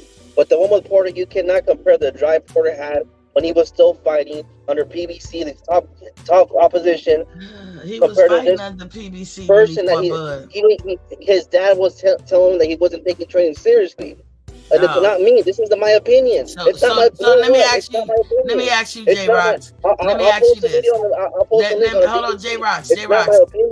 How many times? Let me finish my statement. How many times was Kenny Porter telling him, "Hey, you're not taking it seriously. You're not taking this shit seriously." He kept telling him, "Why not?" Because he was towards the end of his career. He didn't have the same drive. He wasn't the same dog he was when he fought Spence. If you can't see that, then I guess there's really no point having an argument. So wait, hold on. Go ahead, T. J Rock, his daddy didn't even know he was gonna retire. He said that. So his daddy wasn't under that impression. Number two, if you were a trainer and you're in the corner, and you repping a fighter, and you see their demise is on the horizon, would you throw in the towel? Well, I'm asking you, if you was a trainer that's what he did. and What you about had it? a fighter and you care for this fighter, you train this fighter, and this fighter is about to be done. He about to get smoked, because that's the only reason why you as a trainer will stop a fight when you see the danger coming. You just look at the post fight of Errol Spence and I'm Porter, asking you. and look I'm at the post asking fight you. of You're Porter not gonna answer. and Bud You Crawford. see, he filibuster. Porter Active still he activist. wanted to run it again. Active He wanted to activist. keep fighting. He's He was done. filibustering. That's he wasn't the same dog. It's Everybody that in the simple. chat, J-Rock is filibustering. Ask him a plain question. If you was a trainer and you saw the demise I'm not a coming, trainer though. You're asking hypothetical questions then. Yeah, If I was a trainer, if my fighter was getting beat up, I would stop it. Okay, what about it? So Kenny Porter knew that his son was done. That's why in training camp he knew that. In training camp he knew that. He knew that. So wait, hold up. See, I have to disagree, J-Rock, because my thing is, as your father and your trainer, if I don't think you're ready and I know this motherfucker you about to fight is dangerous, I'm not letting you do it. We're just turning down the fight. No, he didn't take training camp serious. Y'all say what y'all want. I'm not putting my son in the ring unprepared. Yeah. So obviously he didn't feel like that. That's what I was trying to say. They had a contract, man. But yeah, but I mean, yes, there's stipulations. They still wanted a paycheck. I mean, they still wanted a paycheck. Then miss us with all the retirement talk, because it's business as usual until it's no business. You can't be retired and be in the ring at the same time. Yeah, sure if you saying, because I mean, my whole thing is I can't see it as no farewell fight, because as we just said, if he would have won, he wouldn't have retired after he won. He would not have retired if he won that fight against Terrence. He retired because of the manner in which he lost the fight. And he said, you know what? I don't want this no more. Because where can he go? But back to Spence and back to Crawford to get beat up again. Right, and I don't know the exact timeline because I don't have my phone. I'm just going off on the top of my head. He hadn't fought in over a year. Porter, when he fought him, he was already done. This fight was offered to him. He said that, not me. He said that. They've said that. Porter so I don't know where Porter didn't say that. Is. Porter didn't say that. No, he didn't. He didn't say he never said that he was thinking about retirement before the fight was offered to him. He was thinking about retirement. But this is what I'm trying to tell you. You can't be retired and be in the ring at the same time. If you're thinking about retirement, how are you going to compare a Porter that's thinking about retirement to hold up, J-Rock. Hold up, T. I got one. Hold up. I gotta get off real quick because I'm about to park. But how do you compare? But wait, hold up, J-Rock. Wait. Think about it. Wants to run it back with Spence, and how do you compare a Porter that was thinking about retirement? Come on, J-Rock. Mayweather did. Mayweather thought about retiring. Mayweather retired. Then he came back and he still was whooping ass. Don't compare. Floyd said, "I got 6 fights left." And that's way ahead of time. And he beat everybody he fought. He beat Canelo. What I'm saying is, no, the point was built for longevity. It was built for it to fight. And you lost your point, J-Rock. The point, J-Rock, is not to compare him to Floyd specifically, but there have been many fighters who have said the words retirement out of their mouth. Saying I'm thinking about retiring doesn't mean that you stop training, that you fall off, that you gave up the ghost. It just means that you're thinking about what's the next step for you and what you're gonna do. It don't mean that he let himself go. If he doesn't fight again? Okay, and if he doesn't fight again, then he did mean that. That's a good one. You're right. That's a good one. Floyd Mayweather said it way ahead of time, and he beat everybody that he fought after he said it. Yeah, but come on, Floyd Mayweather compared to Bud. It's not about it's not. It's about I'm just saying about the words. I'm thinking about retiring. Again, that don't mean nothing. Thinking about retiring and actually saying I'm retired, 2 completely different arenas. Hey, J-Rock, not to toot my own horn, and activists know this, I retired from the military. I didn't medically retire. I did 20 years. I retired. Do you know I was in the military until the day I wasn't? That means if they wanted to put me on a ship for one day, they could have. If they wanted to make me stand a watch for one day, they could have. And not until July 1st, 2012, could I say I'm not in the military anymore. But June 30th and back, I was in the military. Thank you for your service. I gotta get off this chat real quick. If you guys are on later, I'll get on. But thank you for your service. Thank you for the chat. It was good. Thank you for coming in. All right, J-Rock. All right, guys. I'll subscribe later. I appreciate you. But yeah, T, and that's the thing. Like to go on to what you just said, and guess what you had to be until the day you retired. If you wasn't injured, you had to be fit for full duty. Because if they was gonna put you on that boat for one day, you had to be ready to do whatever the hell they wanted you to do on that boat just for that last day. You didn't get to say, well, I'm about to retire, so I'm kind of rusty, or I forgot how to do that. No, it doesn't work like that. And that's the great thing, like thinking about retiring. We hear that in sports all the time. You don't stop performing. You don't stop practicing. Football players say it. Basketball. How many times did Kobe say it? Kobe said it. How many times did that dude Brady say it? And he still keep playing. Look at Brady. And I'm still winning Super Bowl. Like, I'm going to retire. Never mind. I'm going to come back. Oh, shit. I won another Super Bowl. Look at me. Like, that don't mean shit. That's talking about your future plans, not what you're currently doing with your body right now. Because you don't get to just, I'm going to party and drink and just let myself go and fucking, because, hey, you're still an active boxer. You could get a very lucrative fight on your lap tomorrow and have to start the training count. So like, no, I can't respect that argument. No, that's not a good argument at all. That's a typical Eurosexual argument. But I would say thanks to J-Rocks for coming through. He kind of sounds like Lamar. He sounds like Lamar, and if he is, that's cool. You can come back.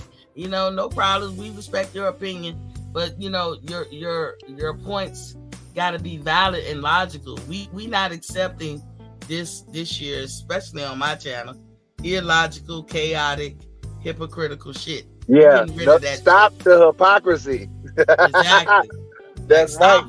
We vetoing all hypocrisy. Like, yeah, but I mean, I'm happy that he said it though. He said it like, yeah, if people can make the same argument about Spence, maybe with a different set of fighters, you know, maybe they don't have the exact same resume. They ain't fought all the exact same people, but still, people can look at people that Spence has fought and say, oh, he was washed up by the time Spence got him. So okay, then take him off the resume. Then he don't count. So then okay, after we take off all the quote unquote questionable washed up fighters off of each resume, then what we got left? Hardly nobody. That's why I say that argument only comes up because Spence fans make the argument he ain't fought nobody. And I find it amazing because, as I said, I don't see much daylight between the two. What do you mean nobody's? Well, who are they? What are they? I mean, you're being subjective. You're not being objective. That's wild. That's like, how you feel about the fighter.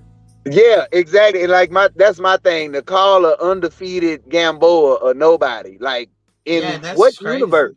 In what universe? And for all intents and purposes, people was thinking Bob Arum was throwing turns to the Wolves. Because you know they do that too. Like if you look at Floyd's beginning of his career, Bob Arum won't doing them no favors. And you know, and Mayweather got his complaints about Bob. But Bob was throwing his ass to the Wolves. It's just that Mayweather knew what he was doing. He knew how to get the win. Hey, Floyd got in there and started making furs in that bitch. That's what he started doing. He had some lemons and he made lemonade. You gonna throw me to the wolves? Well, I got a surprise for you, homie. Yeah. You like my wolfskin pants? See, I never thought about that. I never considered that.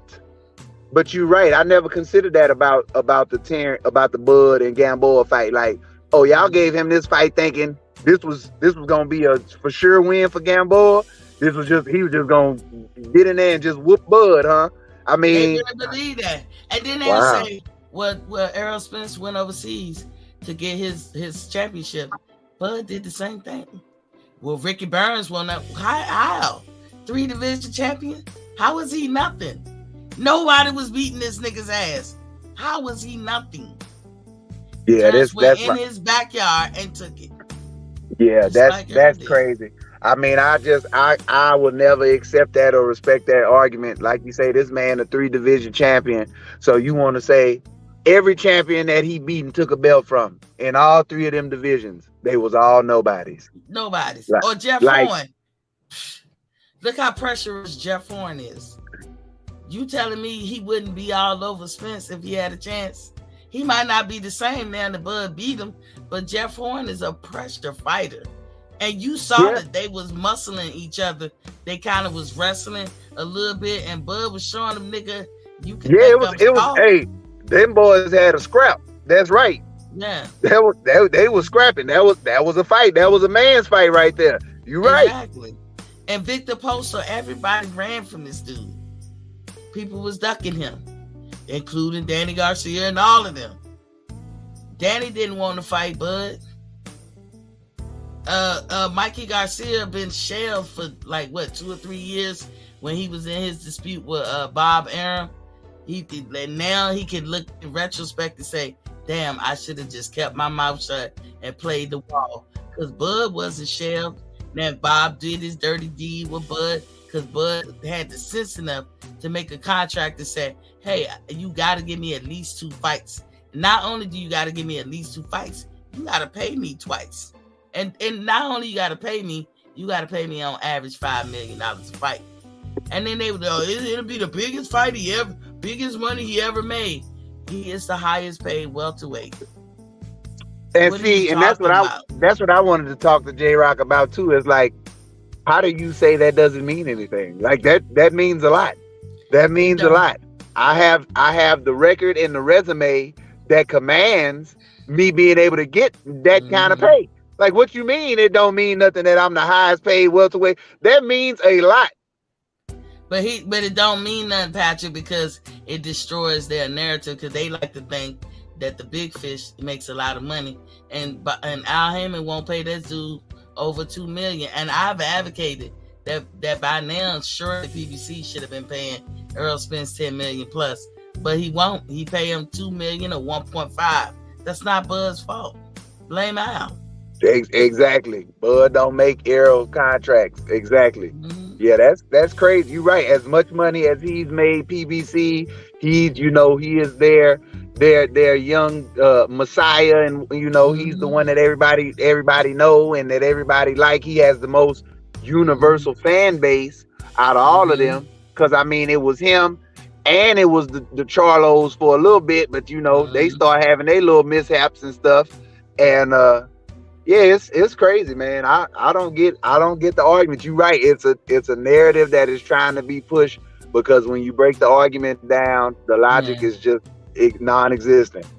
I'm crushing the logic, and I'm crushing that logic because it's not logical. And then when Bud said I got paid $10 million, and Bob said he got his money, and everybody who would know said they got his money. Oh, he didn't. He got 4. Well, how do you know? They lying. They whole team lying. Everybody attached to Bud lying about how much money Bud actually got paid. As if they able to pull up to Bud's house, chop it up with him, or go to Bud's bank and say, let me see the account. How the fuck do they know? I'm just saying, like, it's been reported all in the news. You know what they said? It's not gonna happen. This fight ain't gonna happen. They don't even have the commissioner on board in the state of in the state of Omaha. They ain't gonna be able to do this fight. They a startup company. They don't this, they don't do that. All this bullshit. And then the fight happened. What happened to all that talk? Like, yeah, that's my thing. Who is the insider? Who is the guru that they're going to that's giving them all this inside information that just know Bud financials and all this, these intricate details? They getting it from content creators who lying. Exactly. Exactly. And then when the content creator tell them the truth, like I was getting into it back and forth with my boy Reginald yesterday about Showtime. I was like, dude, it's not. Stop thinking that it's Bud fans that's saying this, or that we saying that it's Earl's fault. Because we not blaming Earl for Showtime's misstep or PBC's misstep. Because Earl don't run PBC, and Earl don't run Showtime. But I tell you who do run Showtime, and that's Paramount. So if we not gonna listen to what they say, this dude was saying, my boy Reginald was saying, bet me, Miss C. He was mad as shit. Bet me. I'm like, why would I bet you? I've already showed you the articles and the stuff that they've said. Bet me. Why you scared to bet? Dude, you got a owner who is not Miss T saying that they done with Showtime boxing. What you want me to do?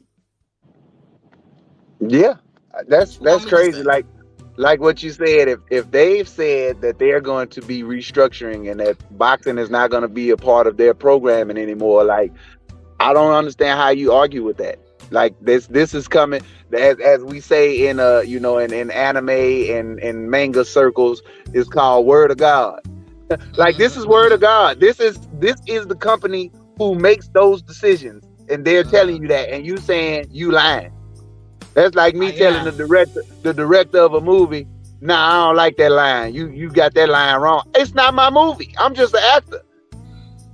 Exactly. If the doctor say, Miss T, you pregnant, and I be like, nah, doc, nah, you don't know what you talking about. I don't know what the fuck you talking about. Miss T, but you feel the baby kicking in you. Yeah, did you get a cycle, Miss T? No, well, I ain't getting a cycle. Do you feel the baby moving around and kicking? Yeah, I can feel something. I don't know what that is, but I ain't pregnant, sir. I ain't pregnant though. It ain't no baby. I know that. I know you got to be lying. Well, Miss T, have you been having sex? Yeah. I had sex. I had it wrong, but I ain't pregnant. I don't care what you say, doc. Really? That's how it seems. That's only like crazy as. That's how crazy that analogy is. Even though this is my body, technology and medical has proven to be that they can tell when a bitch pregnant. You know, they pull my blood and run the same test they run on every other bitch and say I'm pregnant, that I'm pregnant. I don't care how I feel about it. You know how many women got pregnant and was like, fuck nah, hell nah, nah. Yeah. You know what I'm saying? So that's how I look at the ownership. Paramount owns CBS and Showtime. Paramount said their last quarter, in fact, was worse than they thought it was. Paramount said, I'm absorbing Showtime programming, and if it's gonna be an app, here we are, January, and where's the app? Where is the schedule for Showtime for February, March, or April? You know why there ain't no schedule? Because they don't know if they still gonna be here or not. Now, can anybody pull a rabbit out their hat in the midnight hour? Maybe. I doubt it. But is that good business that you gotta creep up to the midnight hour before they close the doors for good? That ain't good business. It's definitely not. It does not instill confidence in your viewership, in your fan base. Like, yeah, I mean, and that's my thing, is like, obviously, if you're already thinking about getting rid of it, then that means either the viewership ain't where it's supposed to be, or like you said, the people who watching, they ain't buying nothing. They looking at the advertisements, they not buying the stuff that's advertisement. I mean, it's a lot of different business things that could be going wrong for why they getting rid of that. But obviously, at the bottom line, the name of the game is business. And if it don't make dollars, it don't make sense. And according to Paramount, it ain't making no damn dollars. Exactly. So now when you got to go back and play the tape when Errol Spence unsolicited said, I ain't fighting for ESPN, god damn it. I'm putting my stank on it, y'all. But I ain't fighting for ESPN. I'm never going to do that. Well, we'll see. We'll see. Nigga. Yeah. I mean, you ain't got no program. Yeah, see, he got a bad habit of that. He say he never going to do too much. And then things beyond his control put him in situations where that look like that's the only choice he got. Yeah, so, and then when he do that, then what else we gonna say? Oh, I thought you was your own boss. I thought it was man down. Yeah. Yeah, like that's my thing. You know, people got to stop punching above their weight. Like if you ain't the boss for real, don't make declarative boss ass statements for real. There You go. can say what you would like. I mean, if it's up to me, I would prefer not to fight for ESPN. Whatever his beef is with ESPN, I don't know. But obviously, he got a beef with ESPN. Same thing. I understand his beef with Keith Thurman. I get that. But as a boxer, when you don't know what other people got going on behind the scenes, you making declarative statements talking about who you ain't gonna never fight. Well, you gonna fight him for this belt or you gonna lose it. Oh shit. Humming. Exactly, Mundo. And y'all, hey, Earl Smith, you better listen to my brother. He from Texas too. Yeah. Because we know Texas band together on this thing. But yeah, it's just... Hey, I love you as a Texan, bro. If you ever catch this, I love you as a fellow Texan, but you done made some missteps that's gonna have the fan base, the fandom of boxing in chaos because you finna have to do some shit that you said you were never gonna do. Yeah, and what do I always say? Active. When I say don't open what do I always be saying? Hey, don't open certain doors. That you don't want to walk in and as soon as you walk in there, you gotta hop back out like a hot potato. Don't open the door, shawty. Don't be that curious. yeah, that's wild. But I see, and that's another thing. Like I wanted to ask J-Rock, like about this alleged or upcoming, mandatory Spence Thurman fight. Like, you think this a fight? You think Spence finna get the same Thurman he was when he vacated the belt? Like, nah. Then what we gonna say? This just a notch on the belt. This ain't a win. This win ain't gonna be worth shit. Cause if that's the standard, then this Thurman is many years older and ain't had a fight in those years. So he's a skeleton of his former self. You know what they gonna say? Keith Thurman is still a name. He only got one loss, and that's the Pacquiao. If you're gonna lose to somebody, I guess it'd be good to lose to Pacquiao. Plus, he gonna say, when I got Keith Thurman, he hadn't fully retired yet. But when Bud get him, plus, Keith Thurman between Bud and Spence actually has the better resume at 147. Yeah, I mean, that's another one. Keith then beat Porter. So what we gonna say now? Oh, Keith beat the best version of Porter? Because he had him first. They both had belts. Look what he said. I thought age doesn't matter. What do you mean, skeleton of himself? Go ahead, Fat. No, I'm saying what I'm saying. You're right. I'm not saying that age doesn't matter. I never said that. What I'm saying is, if people are gonna make that argument, then that if it fly on one side, it fly on the other side. So when Spence fight Thurman and destroy him, that's not a notch on his belt. He got an old, dilapidated Thurman. They don't count. It's just a mandatory fight that he had to do, but it doesn't do nothing to boost his resume at all. It adds no weight, no credit. He gets nothing. It's just a win. It's just another number. But that's not how they gonna feel, active activists, because anything Earl do is special, But they gonna see. Like I just laugh at it because I know the day come when Earl got to fight Bud. They gonna have to see. But Earl got a choice. He boots Bud, honor your contract with Stanley Jonas or Keith Thurman.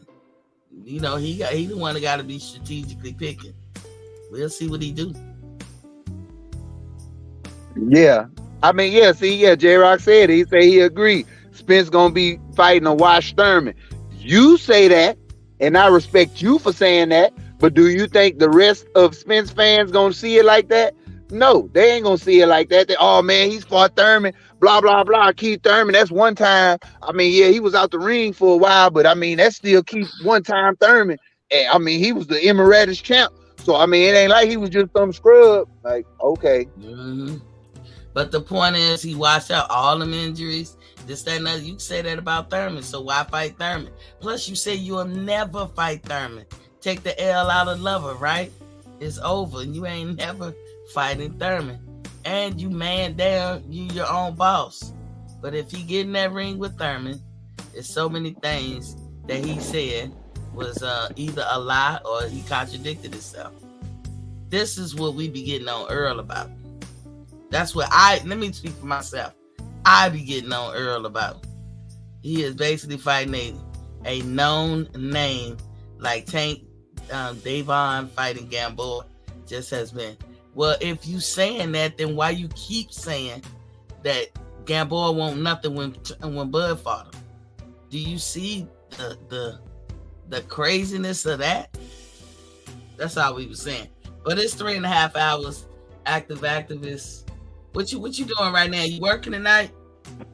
Yeah, I'm in the truck yard now. I'm at the truck stop. I was helping this guy park, but he got it. I got out the truck just to help him park because it's kind of loud out here. All these trucks out here with their heaters on. It's cold in Virginia. Man, are you in the Vought? What part of Virginia? I'm in the Vought. I'm by King's Dominion. Oh shit, nigga, you by the house. Yeah, exactly. I'm right down the street. Yeah. I'm gonna call you afterward because I got a task and I don't know if you can help me with it or you can put something on it. You can put somebody on it. But yeah, I'm gonna call you after we get off here.